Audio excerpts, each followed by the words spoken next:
ನಾವೆಲ್ಲರೂ ಸಹ ಈ ಸೃಷ್ಟಿ ನಾಟಕದ ಪಾತ್ರಧಾರಿಗಳು ಅಂದ ಮೇಲೆ ಪಾತ್ರಧಾರಿಗಳಿಗೆ ಕೆಲವು ವಿಷಯದ ಬಗ್ಗೆ ಪೂರ್ಣವಾದಂತಹ ಜ್ಞಾನ ಅಥವಾ ಮಾಹಿತಿ ಇರಲೇಬೇಕು. ನಾಟಕದಲ್ಲಿ ಪಾತ್ರ ಮಾಡುವಂಥವರಿಗೆ ಆಕ್ಟರ್ಸ್, ಈಗ ಉದಾಹರಣೆಗೆ ನಿಮ್ಮ ಮಕ್ಕಳು ಶಾಲೆಯಲ್ಲಿ ಒಂದು ನಾಟಕದಲ್ಲಿ ಪಾತ್ರ ಮಾಡ್ತಿದ್ದಾರೆ. ಅದು ಮಗು ಬಂದು ಹೇಳ್ತದೆ, ಅಮ್ಮ ನನಗೆ ಇಂಥ ನಾಟಕದಲ್ಲಿ ಇಂಥ ಪಾತ್ರ ಕೊಟ್ಟಿದ್ದಾರೆ, ನನಗೆ ದಿನ ಹೇಗೆ ಪಾತ್ರ ಮಾಡಬೇಕಂತ ಹೇಳ್ಕೊಂಡು ತರಬೇತಿ ಕೊಡ್ತಾ ಇದ್ದಾರೆ. ಇಂತಹ ಟೀಚರ್ ನಮ್ಗೇನ್ ಮಾಡ್ತಾರೆ, ಡೈರೆಕ್ಟರ್ ಆಗಿ ತರಬೇತಿ ಕೊಡ್ತಿದ್ದಾರೆ. ಒಂದು ವೇಳೆ ಆ ಮಗುವಿಗೆ ನೀವು ಕೆಲವು ಪ್ರಶ್ನೆ ಹಾಕ್ಬೋದು, ಏನಪ್ಪ ನಿಮ್ಮ ನಾಟಕದ ಹೆಸರೇನು ಅಂದ್ರೆ ಆ ಮಗು ಉತ್ತರ ಕೊಡ್ಬೇಕಲ್ವಾ. ಎರಡನೇದಾಗಿ ನಿಮ್ ನಾಟಕದ ಕಥೆ ಏನು ಅಂತ ಕೇಳಿದ್ರೆ ನಾಟಕದಲ್ಲಿ ಪಾತ್ರ ಮಾಡುವಂತ ಮಗುವಿಗೆ ಕತೆ ಗೊತ್ತಿರ್ಬೇಕಲ್ವಾ. ಮೂರನೇದಾಗಿ ಎಷ್ಟು ಗಂಟೆ ನಾಟಕ ಅಂತ ಕೇಳಿದ್ರೆ ಮಗು ಉತ್ತರ ಕೊಡ್ಬೇಕಲ್ವಾ. ನಾಲ್ಕನೇದಾಗಿ ನಿಮ್ ನಾಟಕದ ಹೆಸರೇನು ಅಂತ ಕೇಳಿದ್ರೆ ಮಗು ಉತ್ತರ ಕೊಡಬೇಕು. ನಿಮ್ ನಾಟಕ ಡೈರೆಕ್ಟರ್ ಯಾರು ಅಂತ ಕೇಳಿದ್ರೆ ಪಾತ್ರಧಾರಿಗೆ ಗೊತ್ತಿರ್ಬೇಕಲ್ವಾ. ಕೊನೆಯದಾಗಿ ನಿನಗೇನ್ ಪಾತ್ರಪ್ಪ ಅಂತ ಕೇಳಿದ್ರೆ ಅದು ಹೇಳ್ಬೇಕದು, ನನಗೆ ನಾಟಕದಲ್ಲಿ ಇಂತಿಂತ ಪಾತ್ರ ಇದೆ. ಸರಿ, ನೀವು ಕೇಳುವಂತ ಪ್ರಶ್ನೆಗೆ ಇಲ್ಲ ನನ್ಗೆ ಗೊತ್ತಿಲ್ಲ, ನಾನು ನಾಟಕದಲ್ಲಿ ಪಾತ್ರ ಇದೆ, ನನಗೆ ನನ್ನ ಪಾತ್ರ ಅಭಿನಯ ಮಾಡ್ತಿದ್ದೀನಿ, ಅದು ನಂಗೆ ನಾಟಕದ ಕತೆ ಗೊತ್ತಿಲ್ಲ, ಎಷ್ಟು ಗಂಟೆ ನಾಟಕ ಅಂತ ಗೊತ್ತಿಲ್ಲ, ಡೈರೆಕ್ಟರ್ ಯಾರಂತ ಗೊತ್ತಿಲ್ಲ ಅಂತ ಒಂದ್ ವೇಳೆ ಮಗು ಉತ್ತರ ಕೊಟ್ರೆ ನೀವು ಮಗು ಏನಂತೀರಿ ಅವಾಗ? ನೀನೆಂತ ಮೂರ್ಖ ಪಾತ್ರಧಾರಿ ಹೇಳೇ ಹೇಳ್ತೀರಲ್ವಾ. ಅದೇ ರೀತಿ ನಾವೆಲ್ಲರೂ ಸೃಷ್ಟಿ ನಾಟಕದಲ್ಲಿ ಪಾತ್ರ ಮಾಡುವಂತಹ ಪಾತ್ರಧಾರಿಗಳು. ಇದು ವಿಶ್ವನೇ ಒಪ್ಪುವಂತ ಮಾತು. ಶೇಕ್ಸ್ಪಿಯರ್ ಸಹ ತನ್ನ ಕವನದಲ್ಲಿ ಆ ಮಾತನ್ನ ಹೇಳಿದಾನೆ, ಜಗತ್ತೇ ಒಂದು stage, we are all actors. ಈಗ ಈ ಸೃಷ್ಟಿ ನಾಟಕದಲ್ಲಿ ಪಾತ್ರ ಮಾಡುವಂತಹ ನಾವು ಪಾತ್ರಧಾರಿಗಳಿಗೆ ಇಷ್ಟಂತೂ ಗೊತ್ತಿರ್ಬೇಕಲ್ವಾ. ಸೃಷ್ಟಿ ನಾಟಕದ ಹೆಸರೇನು, ಸೃಷ್ಟಿ ನಾಟಕದ ಅವಧಿ ಎಷ್ಟು, ಸೃಷ್ಟಿ ನಾಟಕದ ಕಥೆ ಏನು, ಸೃಷ್ಟಿ ನಾಟಕದ ಡೈರೆಕ್ಟರ್ ಯಾರು, ಈ ಸೃಷ್ಟಿ ನಾಟಕದಲ್ಲಿ ನನ್ನ ಪಾತ್ರ ಏನು ಗೊತ್ತಿರ್ಬೇಕಲ್ವಾ. ನಾವು ಬಾಬನ ಮಕ್ಕಳಿಗೆ ಕೇಳಿದ್ರೆ ಇದು 5 ಪ್ರಶ್ನೆಗೂ ನಮ್ಮ ಹತ್ರ ಉತ್ತರ ಇದೆ. ನೀವು ಹೊರಗಿನವ್ರ ಹತ್ರ ಈ ಪ್ರಶ್ನೆ ಕೇಳ್ರಿ. ನಾವು ನಾಟಕದಲ್ಲಿ ಪಾತ್ರಧಾರಿ ಅಂತ ಎಲ್ಲರೂ ಹೋಗ್ತಾರೆ, ಹೊರಗಿನವರು ಹೋಗ್ತಾರೆ, ಅಜ್ಞಾನಿಗಳು ಹೋಗ್ತಾರೆ.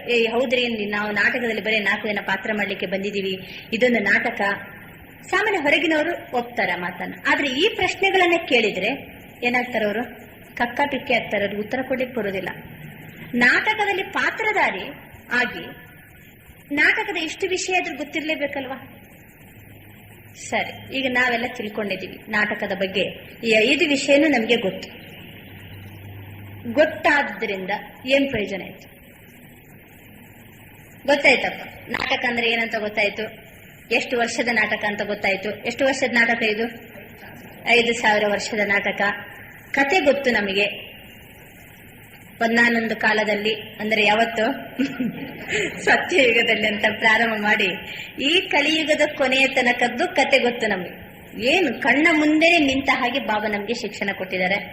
ಆಮೇಲೆ ನಮ್ಮದೇನು ಪಾತ್ರ ಇದು ನಿಶ್ಚಿತ ಗೊತ್ತಿದೆಯಾ? ಅಥವಾ ನನ್ನ ಪಾತ್ರವನ್ನ ನಾನು ನಿಶ್ಚಿತಗೊಳಿಸಬೇಕು ನಾಟಕದಲ್ಲಿ? ನಾಟಕ ನಮ್ಗೆ ಪಾತ್ರ ಕೊಟ್ಟಿದೆಯೋ ಅಥವಾ ನನ್ನ ಪಾತ್ರವನ್ನ ನಾನೇ ನಿಶ್ಚಿತಗೊಳಿಸ್ತಿದ್ದೀನೋ?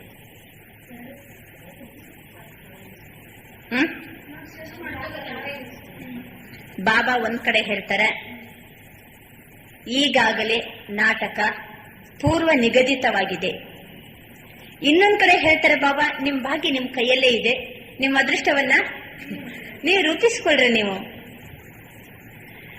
ಈಗಾಗಲೇ ಪೂರ್ವ ನಿಗದಿತವಾಗಿದೆ ಅಂತ ಅನ್ನುವಂತ ಮಾತು ಯಾವುದಕ್ಕೆ ಅಂತಂದ್ರೆ, ಈ ಕ್ಷಣದಿಂದ ಹಿಂದಿನದಕ್ಕೆ. ಈ ಕ್ಷಣದಿಂದ ಇವತ್ತೆಷ್ಟನೇ ತಾರೀಕು?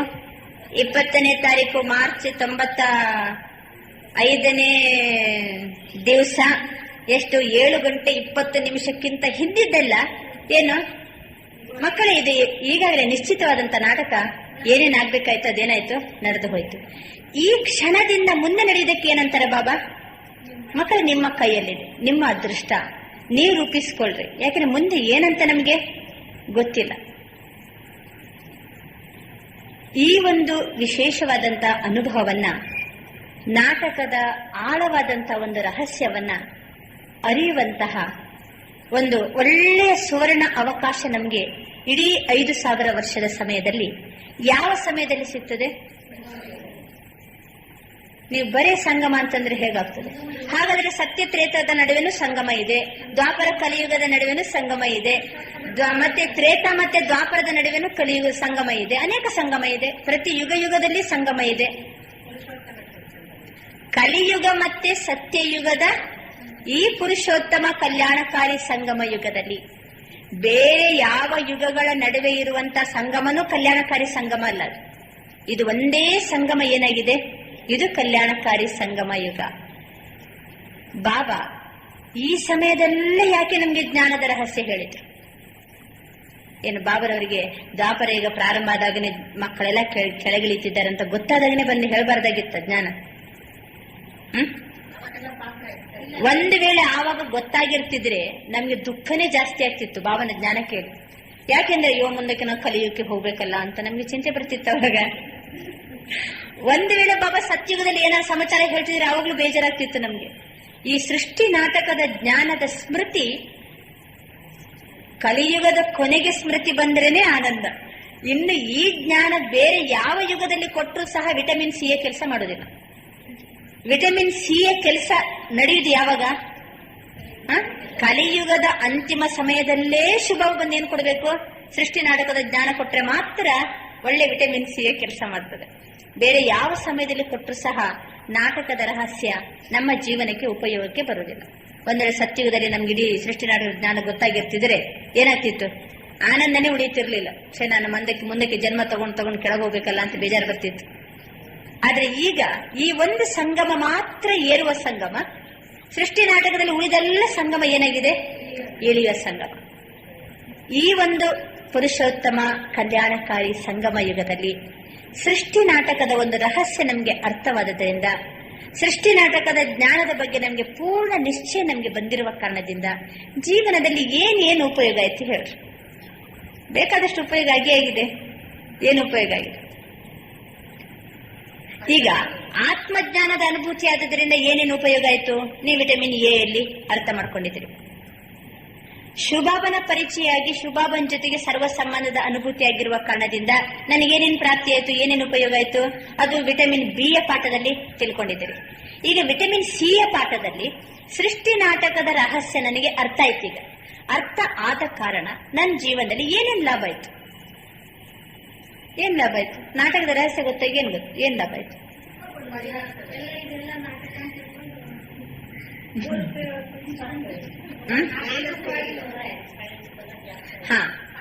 ಬಿಂದು, ಈಗ ಆತ್ಮ ಬಿಂದು, ಶುಭಾಬ ಬಿಂದು ಮತ್ತೆ ನಾಟಕದಲ್ಲಿ ಯಾವ ಘಟನೆಗಳು ನಡೆದರೂ ಸಹ ಕಳೆದು ಹೋದಂತಹ ಒಂದು ಸಮಯಕ್ಕೆ ಬಿಂದು ಹಾಕಿ ನಿಶ್ಚಿಂತವಾಗುವಂತಹ, ಇಲ್ಲಾಂತಂದ್ರೆ ಎಷ್ಟೋ ಹಿಂದಿದ್ದು 5 ವರ್ಷದ್ದು 10 ವರ್ಷದ್ದು 20 ವರ್ಷದೆಲ್ಲ ಯೋಚನೆ ಮಾಡ್ಕೊಂಡು ಏನ್ ಮಾಡ್ತೀವಿ? ದುಃಖ ಪಡ್ತಿದ್ದೀವಿ. ಹೀಗಾಯ್ತಲ್ಲ, ಹೀಗಾಗಬಾರ್ದಾಗಿತ್ತು, ಹಾಗಾಯ್ತು, ಹೀಗಾಯ್ತು ಅಂತ ಯೋಚನೆ ಮಾಡ್ತಿದ್ದೀವಿ. ಈಗ ಕಳೆದು ಹೋದದರ ಬಗ್ಗೆ ಏನ್ ಮಾಡ್ತಾ ಇಲ್ಲ ನಾವೀಗ?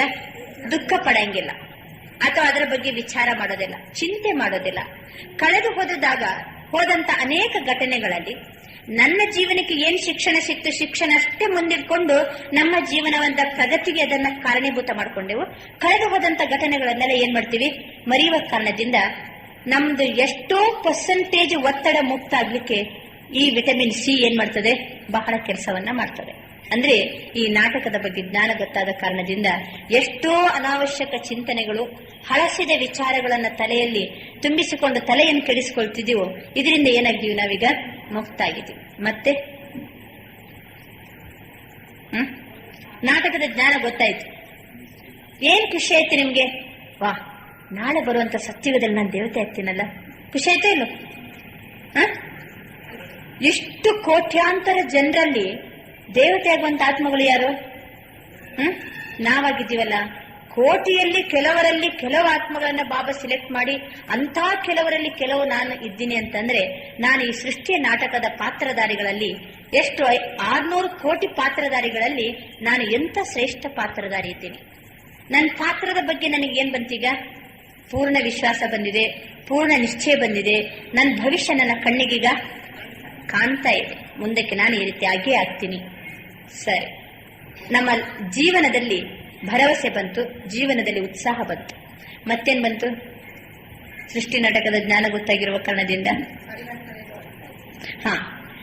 ನಾನು ಇಷ್ಟರ ತನಕ ನಡೆದು ಬಂದಂತಹ ಒಂದು ದಾರಿ ಹೇಗಿತ್ತು, ಇನ್ನು ಮುಂದಕ್ಕೆ ನಾನು ಎಲ್ಲಿಗೆ ಹೋಗ್ತಾ ಇದ್ದೀನಿ, ನನ್ನ ಜೀವನದಲ್ಲಿ ಯಾವ ಯಾವ ಕೆಟ್ಟದನ್ನು ಬಿಟ್ಟು ನಾನೀಗ ಶ್ರೇಷ್ಠ ಸಂಸ್ಕಾರವನ್ನ ತುಂಬಿಸಿಕೊಳ್ಳಬೇಕಾಗಿದೆ, ನಾನು ಏನ್ ಪರಿವರ್ತನೆ ಮಾಡ್ಕೋಬೇಕಾಗಿದೆ ಅನ್ನುವಂಥದ್ದು ನಮ್ಮ ಜೀವನದಲ್ಲಿ ಪರಿವರ್ತನೆಯ ಬಗ್ಗೆ ಒಂದು ಎಚ್ಚರಿಕೆ ಬಂತು. ಜೀವನದಲ್ಲಿ ಉತ್ಸಾಹ ಬಂತು, ಪರಿವರ್ತನೆ ಬಗ್ಗೆ ಎಚ್ಚರಿಕೆ ಬಂತು, ಕಳೆದು ಹೋದದರ ಬಗ್ಗೆ ಎಲ್ಲ ಚಿಂತನೆಗಳು ದೂರಾಗಿ ನಾವು ಮಾನಸಿಕವಾಗಿ ಬಹಳ ಏನಾಗಿದ್ದೀವಿ, ಈಗ ಫ್ರೀ ಆಗಿದ್ದೀವಿ. ಮತ್ತೇನಾಯ್ತು? ಈಗ ನಾಟಕ ಮುಗೀತಾ ಬಂತು. ನೀವು ಅಲ್ಲಿ ನಾಟಕದಲ್ಲಿ ನೋಡಿರ್ಬೇಕಲ್ವಾ, ಕೊನೆಯ ದೃಶ್ಯ ಬಂದಾಗ ನಾಟಕ ಮುಗೀತಾ ಬಂತಂತ ಎಲ್ಲರೂ ಎದ್ದೆದ್ದು ಹೋಗ್ಲಿಕ್ಕೆ ಪ್ರಾರಂಭ ಮಾಡಿರ್ತಾರೆ.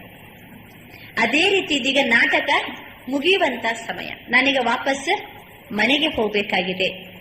ಸಹಜವಾಗಿ ನಮಗೆ ನಷ್ಟ ಮೋಹದ ಒಂದು ಸ್ಥಿತಿ ಸೃಷ್ಟಿ ನಾಟಕದ ಒಂದು ಜ್ಞಾನದ ಅನುಭವ ಆದಾಗ ಬರ್ತದೆ. ಪೂರ್ಣ ನಷ್ಟ ಮೋಹ ಆಗ್ತೀವಿ ನಾವು. ಯಾಕೆ? ಇನ್ನೇನಿದೆ, ಈಗ ಇಡೀ ಜಗತ್ತೇ ಏನಾಗ್ತಾ ಉಂಟೀಗ, ಪರಿವರ್ತನೆ ಆಗುವಂತ ಕಾಲ ಬಂದಿದೆ. ನಾನೀಗ ವಾಪಸ್ ಮನೆಗೆ ಹೋಗ್ಬೇಕಾಗಿದೆ, ವಾಪಸ್ ಮನೆಗೆ ಹೋಗ್ಬೇಕಾಗಿದೆ. ಯಾವುದೇ ಕೆಲಸ ಕಾರ್ಯ ಮಾಡ್ರಿ, ಏನೇ ಬರ್ಲಿ, ಇದೇ 4 ದಿನ ಅಲ್ಲ, ಮತ್ತೆ ನಾನು ಎಲ್ಲೋಗ್ಬೇಕು, ನಾನು ವಾಪಸ್ ಮನೆಗೆ ಹೋಗ್ಬೇಕಾಗಿದೆ. ಬಾಬಾ ತಿಳಿಸ್ತಿದ್ದಾರೆ, ನಮಗೆ ಈ ಹಳೆಯ ಜಗತ್ತಿನಲ್ಲಿ ನಾವು ಬಾಳ್ತಾ ಇದ್ರು ಸಹ ನಮ್ಗೆ ಬೇಹದ್ದಿನ ವೈರಾಗ್ಯ ಸ್ಥಿತಿ ಬರ್ತದೆ. ಸೃಷ್ಟಿ ನಾಟಕದ ನಿಜವಾದಂತ ಒಂದು ರಹಸ್ಯ ಅರ್ಥ ಆದಾಗ ಬೇಹದ್ದಿನ ವೈರಾಗ್ಯ ನಾವು ಸಹಜವಾಗಿ ಆಗ್ತೀವಿ. ಈಗ ಉದಾಹರಣೆಗೆ ನಾವೀಗ ಹಳೆಯ ಮನೆಯಲ್ಲಿದ್ದೀವಿ. ಹಳೆಯ ಮನೆ ಎಲ್ಲ ಬೀಳ್ಲಿಕ್ಕಾಗಿದೆ, ಮಳೆ ಬಂದಾಗ ನೀರೆಲ್ಲ ಸೋರಿ ಒಳಗಡೆ ಬರ್ತಾ ಇದೆ, ಗೋಡೆ ಎಲ್ಲ ಬೀಳ್ಲಿಕ್ಕಾಗಿದೆ, ಕಿಟಕಿ ಬಾಗಿಲು ಗಟ್ಟಿ ಇಲ್ಲ, ಬಹಳ ಕಷ್ಟ ಹಳೆಯ ಮನೆಯಲ್ಲಿ ಬದುಕುದು. ಆದ್ರೆ ಹೊಸ ಸೈಟ್ ನೋಡಿ, ಎಲ್ಲ ಹೊಸ ಬಿಲ್ಡಿಂಗ್ ಎಲ್ಲ ಕಟ್ಟಿ ರೆಡಿ ಆಗಿದೆ. ಇನ್ನು ಒಂದು ತಿಂಗಳೊಳಗಾಗಿ ಏನಾಗ್ತಾ ಉಂಟೀಗ, ಅದರದ್ದು ಉದ್ಘಾಟನಾ ಸಮಾರಂಭದ ಇನ್ವಿಟೇಷನ್ ಸಹಿತ ಪ್ರಿಂಟ್ ಮಾಡಿ ಆಗಿದೆ. ಹಳೆಯ ಮನೆಯಲ್ಲಿ ನಿಮ್ಗೆ 1 ತಿಂಗಳಿನ ಕಳಿಬೇಕು. ನೀವು ಎಷ್ಟು ಕಷ್ಟ ಆದ್ರೂ ನಿಮ್ಗೆ ಒಳಗೊಳಗೊಂದು ಸಮಾಧಾನ. ಏನು ಬಿಡ, ತೊಂದ್ರೆ ಇಲ್ಲ, ಎಷ್ಟು ಕಷ್ಟ ಆದ್ರೆ ಪರವಾಗಿಲ್ಲ, 1 ತಿಂಗಳಷ್ಟಲ್ಲ. ಮತ್ತೆಲ್ಲ ಹೋಗ್ತೀವಿ, ಹೊಸ ಮನೆಗೆ ಹೋಗ್ತೀವಲ್ಲ, ಆವಾಗ ನಿಮ್ಗೆ ಇದು ಕಷ್ಟನೂ ಸಹ ಏನಾಗುದಿಲ್ಲ, ಕಷ್ಟ ಅಂತಲೇ ಫೀಲಿಂಗ್ ಆಗುದಿಲ್ಲ. ಆಕ್ಚುಲಿ ಕಷ್ಟ ಇದೆ, ಕಷ್ಟ ಇದ್ರೂ ಸಹ ನಮ್ಗೆ ಕಷ್ಟ ಅಂತಲೇ ಅನಿಸೋದಿಲ್ಲ. ಈಗ ಉದಾಹರಣೆಗೆ ಕೆಲವರಿಗೆ ಈ ಶರೀರ ಬಹಳ ತೊಂದರೆ ಕೊಡ್ತಾ ಇರಬಹುದು ಅಲ್ವಾ. ಈ ಗಾಡಿ ಎಷ್ಟದನ್ನ ಗ್ಯಾರೇಜ್ಗೆ ಹೋಗಿ ರಿಪೇರಿ ಮಾಡಿದ್ರು, ಎಷ್ಟು ಔಷಧಿ ತಗೊಂಡ್ರು, ಎಷ್ಟು ಇಂಜೆಕ್ಷನ್ ಕೊಟ್ರು, ಮತ್ತೂ ಒಂಥರ ತೊಂದರೆ. ಆದ್ರೆ ನಮ್ಗೆ ಒಳಗೊಳಗೆ ಒಂಥರ ಸಮಾಧಾನ. ಏನು, ಇದು ಕೊನೆಯ ಜನ್ಮ ಅಲ್ವಾ, ಇನ್ನು ನಾಳೆ ನಾನು ಎಂತ ಒಂದು ಪವಿತ್ರ ಶರೀರವನ್ನ ಧಾರಣೆ ಮಾಡ್ತೀನಿ, ರೋಗನೇ ಇಲ್ಲದಿರುವಂತಹ ಶರೀರವನ್ನ ಧಾರಣೆ ಮಾಡ್ತೀನಲ್ವಾ, ಅದಕ್ಕೋಸ್ಕರ ಚಲ್ ಗೋಡ ಚಲ್, ಎಷ್ಟಂದ್ರೆ ಪುರಾಣ ಚೋಲ ಅಲ್ವಾ ಅಂತ ಹೇಳಿ ಏನ್ ಮಾಡ್ತೀವಿ, ಈ ತನವನ್ನು ಸಹ ನಾವು ಸುಲಭವಾಗಿ ಸಹಜವಾಗಿ ನಡೆಸುವಂತ ತಾಕತ್ತು ಬರ್ತದೆ ನಮಗೆ ಈ ನಾಟಕದ ಬಗ್ಗೆ ನಮಗೆ ನಿಶ್ಚಯ ಇದ್ದಾಗ, ಯಥಾರ್ಥವಾಗಿ ನಾವು ತಿಳ್ಕೊಂಡಾಗ, ಅಥವಾ ನಾಟಕದ ಬಗ್ಗೆ ಜ್ಞಾನ ನಮ್ಮ ಮನದಲ್ಲಿ ಇದ್ದಾಗ ನಾವು ಸದಾ ಕಾಲಕ್ಕೂ ನಿಶ್ಚಿಂತರಾಗಿರ್ತೀವಿ. ನಾಟಕದ ಯಥಾರ್ಥ ಜ್ಞಾನ ನಮ್ಮ ತಲೆಯೊಳಗಿದ್ದಾಗ ನಡೆಯುವಂತ ಪ್ರತಿ ದೃಶ್ಯವನ್ನ ನೋಡಿ ನಾವು ಹೇಗಿರ್ತೀವಿ, ನಿಶ್ಚಿಂತರಾಗಿರ್ತೀವಿ. ನಿಶ್ಚಿಂತತೆ ಬರುವುದೇ ಯಾವಾಗ, ಈ ನಾಟಕದ ಬಗ್ಗೆ ನಿಶ್ಚಯ ಇದ್ದಾಗ. ತಂದೆ ನಾಟಕದ ಬಗ್ಗೆ ನಮ್ಗೆ ಎಷ್ಟು ಜ್ಞಾನ ಕೊಟ್ಟಿದ್ದಾರೆ, ಆ ಜ್ಞಾನದ ಬಗ್ಗೆ ಪೂರ್ಣ ನಿಶ್ಚಯ ಇದ್ದಾಗ ನಾವೇನಾಗ್ತೀವಿ, ನಿಶ್ಚಿಂತರಾಗಿರ್ತೀವಿ. ಯಾಕೆಂತಂದ್ರೆ ನಾಟಕದ ಹಲವಾರು ದೃಶ್ಯಗಳನ್ನ ಕಂಡಾಗ, ಯಾಕೆಂದ್ರೆ ಈ ಕ್ಷಣದಲ್ಲಿ ಒಂದು ದೃಶ್ಯ ಇದ್ರೆ ಇನ್ನೊಂದು ಕ್ಷಣದಲ್ಲಿ ಇದೇ ದೃಶ್ಯ ಇರ್ತದೆ ಅಂತ ಹೇಳಲಿಕ್ಕೆ ಬರೋದಿಲ್ಲ.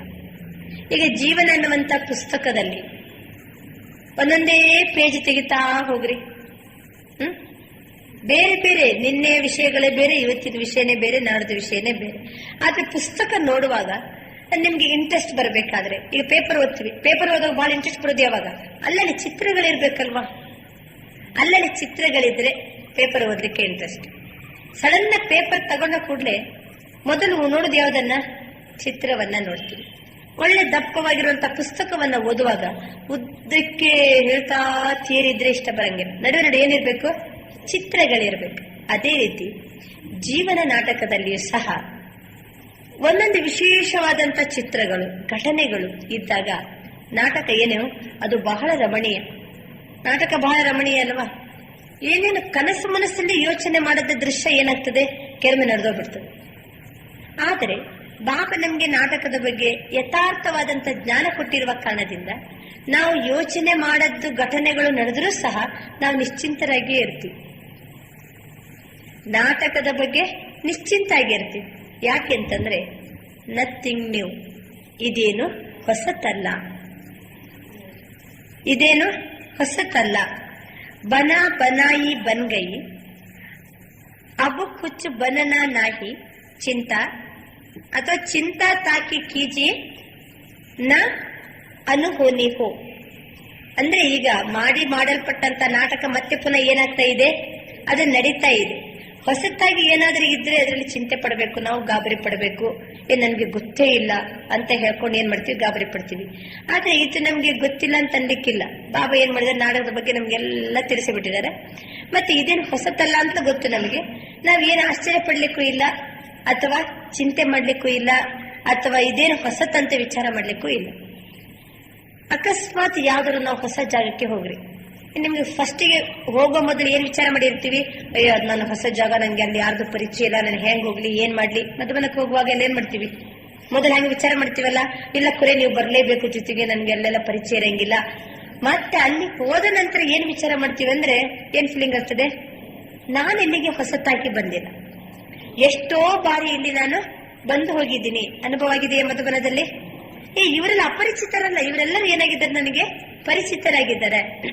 ಅಂದ್ರೆ ನಾಟಕ ಹಿಂದೆ ಆದತ್ತೆ ಮತ್ತೆ ಪುನಃ ಏನಾಗ್ತಾ ಇದೆ, ಅದು ಪುನರಾವರ್ತನೆ ಆಗೋದ್ರಿಂದ ಮತ್ತು ಆ ದೃಶ್ಯಗಳು ಬರ್ತಾ ಇರೋದ್ರಿಂದ, ಅಥವಾ 5,000 ವರ್ಷಕ್ಕೊಮ್ಮೆ ಅದು ರಿಪೀಟ್ ಆಗುವ ಕಾರಣದಿಂದ ಇದು ಯಾವುದು ಸಹ ಹೊಸತಲ್ಲ.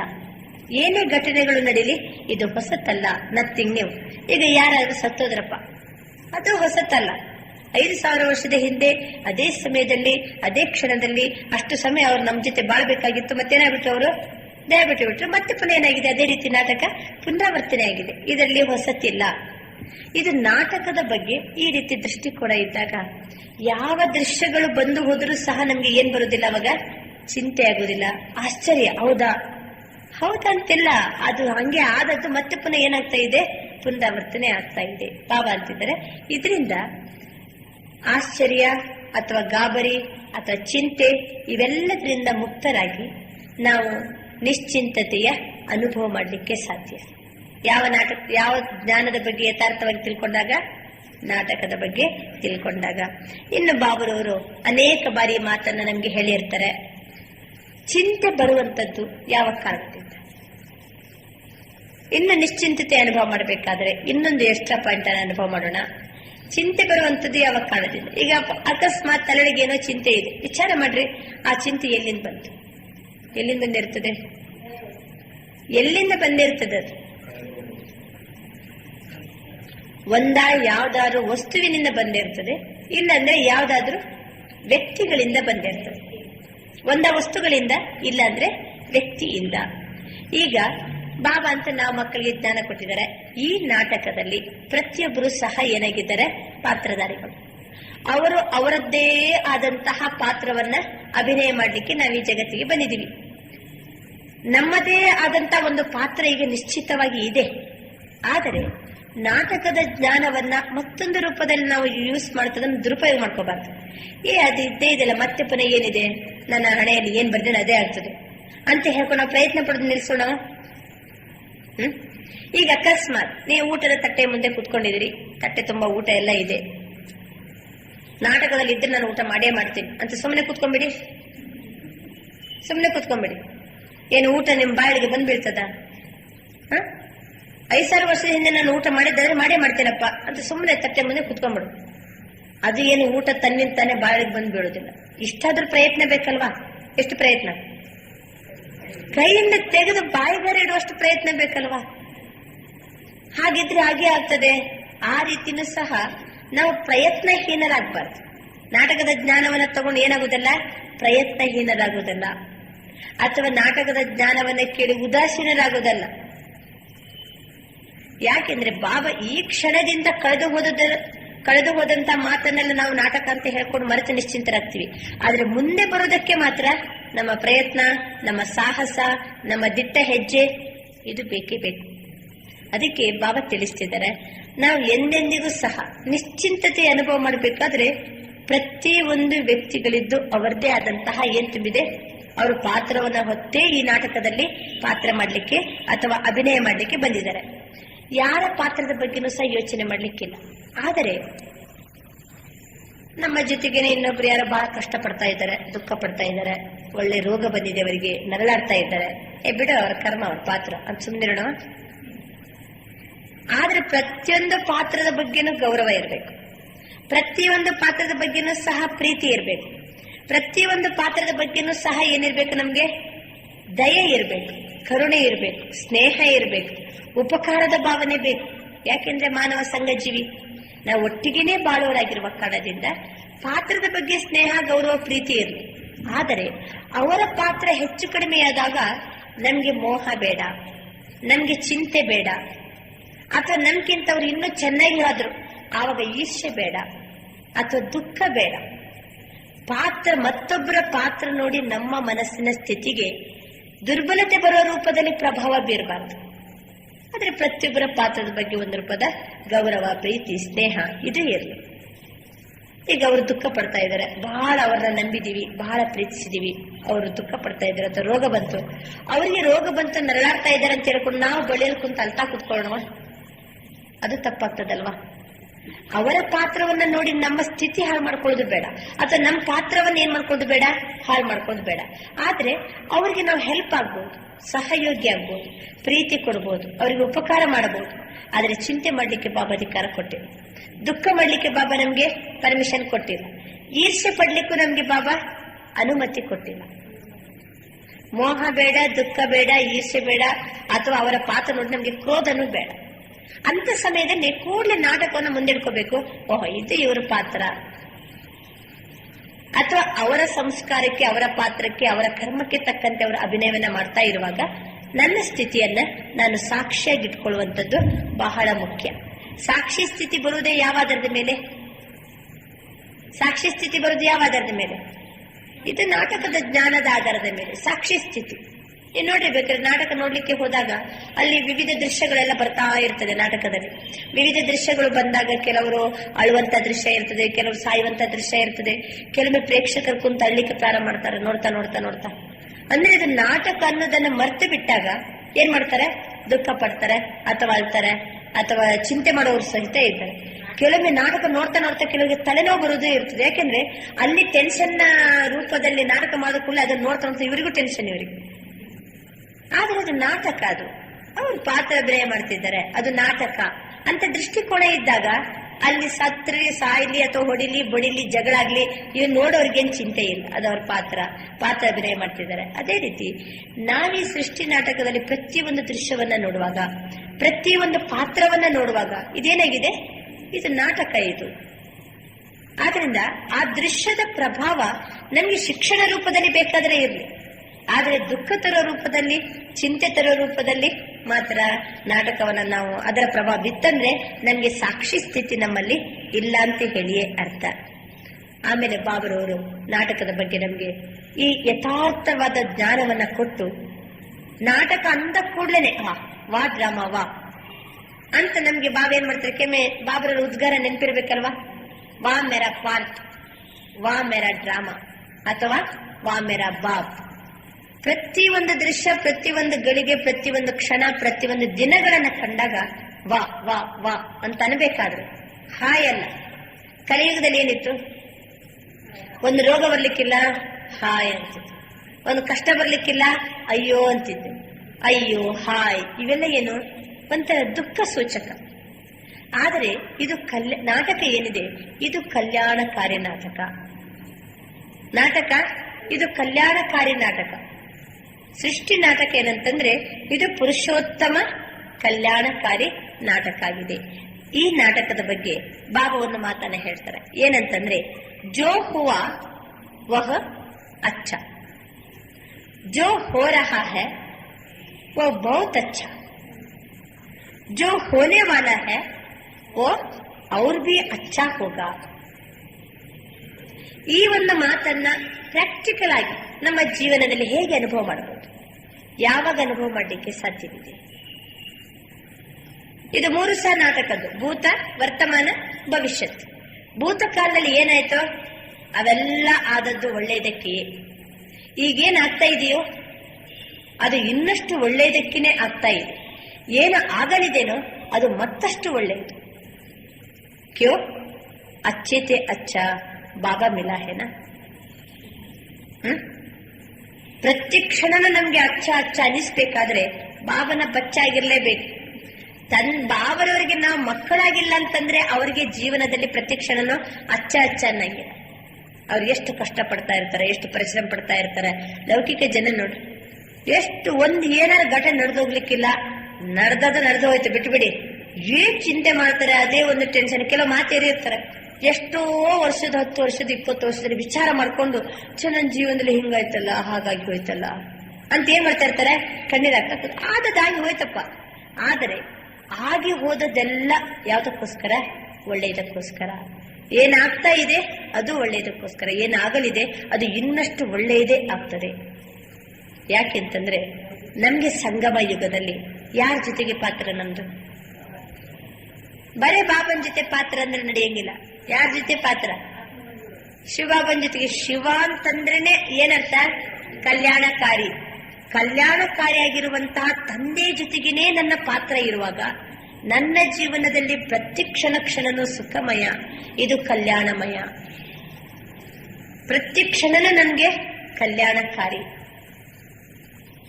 ಅಕಸ್ಮಾತ್ ನಿಮ್ಗೆ ಆ ಘಟನೆ ನಡೆದಾಗ, ನಾನು ಬಾಬನ ಮಗುವಾಗಿ ಇಷ್ಟು ವರ್ಷ ಆಯ್ತು, ಇಷ್ಟೆಲ್ಲ ಬಾಬನ ನೆನಪು ಮಾಡ್ತೀನಿ, ಸೇವೆ ಮಾಡ್ತೀನಿ, ನನ್ಗೂ ಹಿಂಗಾಯ್ತಲ್ಲ ಅಂತ ಕೆಲವರು ವಿಚಾರ ಮಾಡ್ತಾರೆ. ಅವ್ರಿಗಿನ್ನೂ ಒಳಗಡೆ ಏನಿಲ್ಲ, ನಾಟಕದ ನೆನಪಿರಂಗಿಲ್ಲ. ಆ ಟೈಮಿಗೆ ಈ ರೀತಿ ಮಾತಾಡ್ತೀವಿ, ಏನಂತ, ಹೀಗಾಗ್ಬಾರ್ದಾಗಿತ್ತಲ್ಲ, ಹಿಂಗಾಗೋಯ್ತಲ್ಲ ನನ್ಗೂ ಸಹ, ನಾನು ಎಷ್ಟು ಬಾಬನ ಪ್ರೀತಿ ಮಾಡ್ತಿದ್ದೆ, ಎಷ್ಟು ನಾನು ಸೇವೆ ಮಾಡ್ತೇನೆ, ನನ್ಗೆ ಹಿಂಗಾಗ್ಬಿಡ್ತಲ್ಲ. ಆದ್ರೆ ಅದ್ರಲ್ಲಿ ಏನೋ ಕಲ್ಯಾಣ ಇದೆ ಅನ್ನುವಂಥದ್ದು ಆ ಕ್ಷಣದಲ್ಲಿ ಅವರಿಗೆ ಗೊತ್ತಾಗುದಿಲ್ಲ. ಸ್ವಲ್ಪ ದಿನ ಬಿಟ್ಟ ಮೇಲೆ ಏನಾಗ್ತದೆ, ಮತ್ತೆ ಗೊತ್ತದೆ, ಓ ಹಾಗೆ ಆದದ್ದೇ ಒಳ್ಳೇದಾಯ್ತಲ್ವಾ ಅಂತ ಖಂಡಿತ ನಾವು ಇವತ್ತರ ನಾಳೆ ಹೇಳ್ತೀವಿ. ಕೆಲವೇ ನೋಡ್ರಿ, ಬಸ್ಸಿಗೆ ಹೋಗ್ಬೇಕಂತ ಇಷ್ಟ ಅರ್ಜೆಂಟ್ ಮಾಡಿ ಹೋಗಿರ್ತೀವಿ, ಬಸ್ ಹೋಗ್ಬಿಟ್ಟಿರ್ತದೆ. ಈ ರೀತಿ ಎಷ್ಟೋ ಜನ ಅನುಭವ ಮಾಡಿದ್ದಾರೆ. ಬಸ್ ಹೋಗ್ಬಿಡ್ತಲ್ಲ, ನಾನು ಅದರಲ್ಲೇ ಹೋಗ್ಬೇಕಾಗಿತ್ತಲ್ಲ ಅಂತ ಯೋಚನೆ ಮಾಡಂಗಿಲ್ಲ. ನಾವು ನಿಶ್ಚಿಂತ ಭಾವ ನೆನಪು ಮಾಡ್ತಾ ಬಸ್ ಸ್ಟ್ಯಾಂಡ್ ಕಾಯ್ತಾ ಕುಂತಿರ್ತೀವಿ. ಆ ಬಸ್ ಯಾಕೆ ಹೋಯ್ತು? ಓ ಏನೋ ಕಲ್ಯಾಣ ಇರ್ಬೇಕು, ಏನೋ ಕಲ್ಯಾಣ ಇರ್ಬೇಕು. ಆ ಬಸ್ ಹೋಗಿ ಆಕ್ಸಿಡೆಂಟ್ ಆಗಿರ್ತದೆ ಕೆಲವೊಮ್ಮೆ, ಅಥವಾ ಏನಾದ್ರು ಸಮಯ ಹೆಚ್ಚು ಕಡಿಮೆ ಆಗಿರ್ಬೋದು, ಅಥವಾ ಬಸ್ ಕೆಟ್ಟೋಗಿರ್ಬೋದು, ಏನಾದ್ರು ಹೆಚ್ಚು ಕಡಿಮೆ ಆಗ್ತದೆ. ಇಲ್ಲ ಅಂತಂದ್ರೆ ನಾವು ಲೇಟ್ ಹೋಗೋದ್ರಿಂದಲೂ ಅಲ್ಲಿ ವೇಟ್ ಮಾಡೋದು ಕಡಿಮೆ ಆಗಿರ್ತದೆ. ಎಲ್ಲಿ ನಾವು ಮುಂದಕ್ಕೆ ಹೋಗಿ ಅಲ್ಲಿ ಕೆಲಸ ಮಾಡ್ಬೇಕಲ್ಲ, ಆ ಕೆಲಸ ಮಾಡೋದು ಸುಲಭದಲ್ಲಾಗಿರ್ತದೆ. ಕೆಲವೊಮ್ಮೆ ನಾವು ಆಫೀಸಿಗೆ ಹೋಗಿರ್ತೀವಿ, ಇಷ್ಟು ಅರ್ಜೆಂಟ್ ಹೋಗಿರ್ತೀವಿ, ಅದು ಹೋಗಿ ಏನೋ ಹೆಚ್ಚು ಕಡಿಮೆ ಆಯ್ತು, ಯಾರೋ ಸಿಕ್ಕಿದ್ರು, ಟೈಮ್ ಹೆಚ್ಚಾಯ್ತು, 1 ಗಂಟೆ ಲೇಟೇ ಹೋಗ್ತೀವಿ. ಅಲ್ಲಿ ನೋಡಿದ್ರೆ ಆ ಆಫೀಸರ್ 1 ಗಂಟೆ ಲೇಟೇ ಬಂದಿರ್ತಾರೆ. ಕೆಲವು ಮಧುವನಕ್ಕೆ ಹೋಗುವಾಗ ಬ್ರಹ್ಮಕುಮಾರ ಕುಮಾರಿಯರು ಎಲ್ಲಕ್ಕಿಂತ ಮೊದಲೇ 1 ಗಂಟೆ ಮೊದಲು ಸ್ಟೇಷನ್ ಕುತ್ಕೊಳ್ಳಂಗಿಲ್ಲ. ಅಲ್ಲಿ ಟ್ರೈನ್ ಬಿಡ್ಲಿಕ್ಕೆ ಆಗುವಾಗ ನೀವು ಏನ್ ಮಾಡಿರ್ತಾರೆ, ಓಡೋಗಿರ್ತಾರೆ. ಆದ್ರೆ ನಾವು ಓದೋದು ಲೇಟ್ ಆಯ್ತು, ಅದಕ್ಕೆ ಮಧುವನಕ್ಕೆ ಹೋಗಿಲ್ಲ ಅಂತ ಇಷ್ಟರ ತನಕ ಏನಿಲ್ಲ, ಕಂಪ್ಲೇಂಟ್ ಇಲ್ಲ.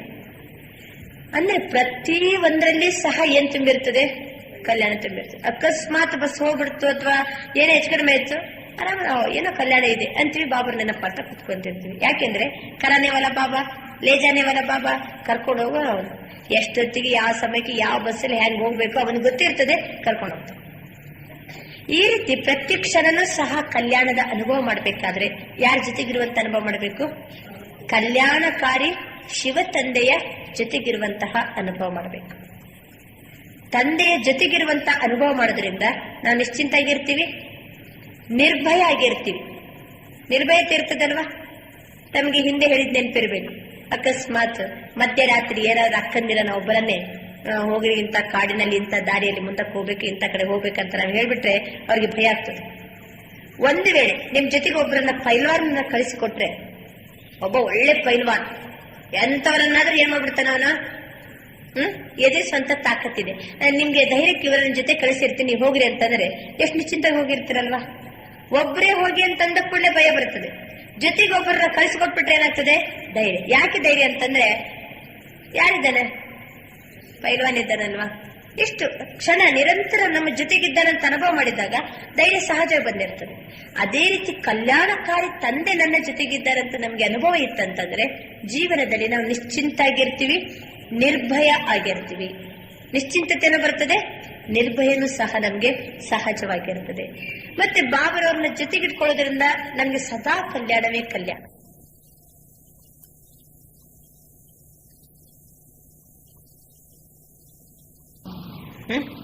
ಅಕ್ಬರ್ ಯಾವಾಗಲೂ ಪೇಟೆಗೆ ಹೋಗ್ಬೇಕಾದ್ರೆ, ಅರಣ್ಯಕ್ಕೆ ಹೋಗ್ಬೇಕಾದ್ರೆ ಬೀರ್ಬಲ್ನ ಜೊತೆಗೇನೆ ಕರ್ಕೊಂಡು ಹೋಗ್ತಿದ್ದ. ಮಂತ್ರಿ ಯಾವಾಗ್ಲೂ ಜೊತೆಗೆ ಇರ್ತಾನೆ, ಜೊತೆಗೇನೆ ಕರ್ಕೊಂಡು ಹೋಗ್ತಿದ್ದ. ಒಂದ್ಸರಿ ಏನಾಗ್ತದೆ, ಕಾಡಿನಲ್ಲಿ ಅವನಿಗೆ ಹೋಗ್ತಾ ಇರುವಾಗ ಕಾಲಿಗೆ ಕಲ್ಲು ತಾಗಿ ಒಂದು ಬೆರಳು ಮುರಿದೋಗ್ಬಿಡ್ತದೆ. ಇಷ್ಟು ರಕ್ತ ಬರ್ತಾ ಇರ್ತದೆ, ನೋವು ಅಂತ ರಾಜ ಕಷ್ಟಪಡ್ತಾ ಇದ್ದಾನೆ. ಇಷ್ಟು ಅವನಿಗೆ ತೊಂದರೆ ಆಗ್ತಾ ಇರುವಾಗ ಮಂತ್ರಿ ಒಂದು ಮಾತನ್ನ ಹೇಳ್ತಾರೆ. ಏನಂದ್ರೆ, ಆಗೋದೆಲ್ಲ ಒಳ್ಳೆಯದಕ್ಕೇನೆ ಅಂತ. ಅಲ್ಲ, ನಿಮ್ಗಿಷ್ಟು ನೋವಾಗ್ತಿರ್ಬೇಕು, ನರಳಾಡ್ತಾ ಇರ್ಬೇಕು, ಒಳ್ಳೇದಕ್ಕೇನೆ ಆಯ್ತು ಅಂತಂದ್ರೆ ಏನಾಗ್ತದೆ ಅವಾಗ? ಅವನ್ ರಾಜ ಸಿಟ್ಟು ಬಂದ್ಬಿಡ್ತ. ಅವನಿಗೆ ಸಿಟ್ಟು ಬಂದು, ನನ್ಗೆ ಬೆರಳು ಮುರಿದಿದೆ, ಇಷ್ಟು ರಕ್ತ ಬರ್ತಾ ಇದೆ, ಇನ್ನು ಒಳ್ಳೇದಕ್ಕಿನ ಆಯ್ತು ಅಂತ ಹೇಳ್ತಿದಾರಲ್ಲ ಮಂತ್ರಿ ಅಂತ ಇವನಿಗೆ ಸಿಟ್ಟು ಬಂದು ಅವನನ್ನ ಜೈಲಿಗೆ ಹಾಕಿ ಅಂತ ಏನ್ ಮಾಡ್ಬಿಡ್ತಾನ, ಅವನು ಆರ್ಡರ್ ಮಾಡ್ಬಿಡ್ತಾನೆ. ಯಾರಿಗೆ? ಮಂತ್ರಿ. ನನಗೆ ಹೀಗನ್ಬಿಟ್ಟಲ್ಲ ಇವನು. ಅವನ್ ಮತ್ತೆ ಬೀರ್ಬಲ್ಲ ಜೈಲಿಗೆ ಹೋಗುವಾಗ ಒಂದು ಮಾತನ್ನ ಹೇಳ್ತಾನೆ, ಆಗುದೆಲ್ಲ ಒಳ್ಳೆಯದಕ್ಕೇನೆ. ಅಲ್ಲ, ಯಾರು ನಮ್ಮನ್ನ ಪೊಲೀಸರು ಬಂದು ಏನು ಬೆಡಿಯೆಲ್ಲ ಹಾಕಿ ನಮ್ಮ ಜೈಲಿಗೆ ಕರ್ಕೊಂಡು ಹೋದ್ರೆ, ಓ ಇದು ಒಳ್ಳೇದಕ್ಕಂತ ಯಾರಂತಾರ? ಇವನೇ ಅಂತಾನೆ, ಆಗುದೆಲ್ಲ ಒಳ್ಳೇದಕ್ಕೇನೆ ಅಂತ ಹೇಳ್ಕೊಂಡು ಜೈಲಿಗೆ ಹೋಗ್ತಾನೆ. ಅಷ್ಟೊತ್ತಿಗೆ ಸುಮಾರು ದಿವಸ ಆಯ್ತು, ಸುಮಾರು ತಿಂಗಳುಗಳೆಲ್ಲ ಕಳೆದವು. ಮತ್ತೊಂದ್ಸರಿ ಬೇಟೆ ಆಡ್ಲಿಕ್ಕೆ ರಾಜನಿಗೆ ಹೋಗ್ಬೇಕಂತ ಮನ್ಸಾಯ್ತು. ಯಾರು ಮಂತ್ರಿ ಇಲ್ಲ ಜೊತೆ ಬರ್ಲಿಕ್ಕೆ, ಜೈಲಲ್ಲಿದ್ದಾರೆ. ಇಲ್ಲಿ ನಾನು ಒಬ್ಬನೇ ಹೋದ್ರೆ ಆಯ್ತು ಅಂತ ಹೇಳ್ಕೊಂಡು ಒಬ್ಬನೇ ಹೋಗ್ಬಿಡ್ತಾರೆ ಕಾಡಿಗೆ ಒಬ್ಬನೇ ಹೋದಾಗ ಅಲ್ಲಿ ಇಬ್ರು ಕಟುಕರು ಬಂದು ರಾಜನನ್ನ ಹಿಡಿದು ಬಿಡ್ತಾರೆ. ಅಲ್ಲಿ ಒಂದು ದೇವಿಗೆ ನರಬಲಿ ಕೊಡ್ಬೇಕಾಗ್ತದೆ, ಅದಕ್ಕೆ ಇವನ್ನ ಏನ್ ಮಾಡೋಣ, ಬಲಿ ಕೊಡೋಣ ಅಂತ ಹೇಳ್ಕೊಂಡು ರಾಜನನ್ನ ಹಿಡಿದು ಬಿಡ್ತಾರೆ. ಹಿಡಿದು ಇನ್ನೇನು ಬಲಿ ಕೊಡ್ಬೇಕಂತ ಹೇಳ್ಕೊಂಡು ಯೋಚನೆ ಮಾಡೋಕ್ಕಿಂತ ಮೊದಲು ಟೆಸ್ಟ್ ಮಾಡ್ತಾರೆ, ಏನಾದ್ರು ಅಂಗವನ ಇದೆಯಾ, ಏನಾದ್ರು ತೊಂದರೆ ಇದೆಯಾ ಅಂತ ನೋಡುವಾಗ ರಾಜನಿಗೊಂದು ಬೆರಳಿಲ್ಲ. ಬೆರಳು ಮುರಿದೋಗ್ಬಿಟ್ಟಿದೆ ಅಲ್ವಾ, ಬೆರಳಿಲ್ಲ.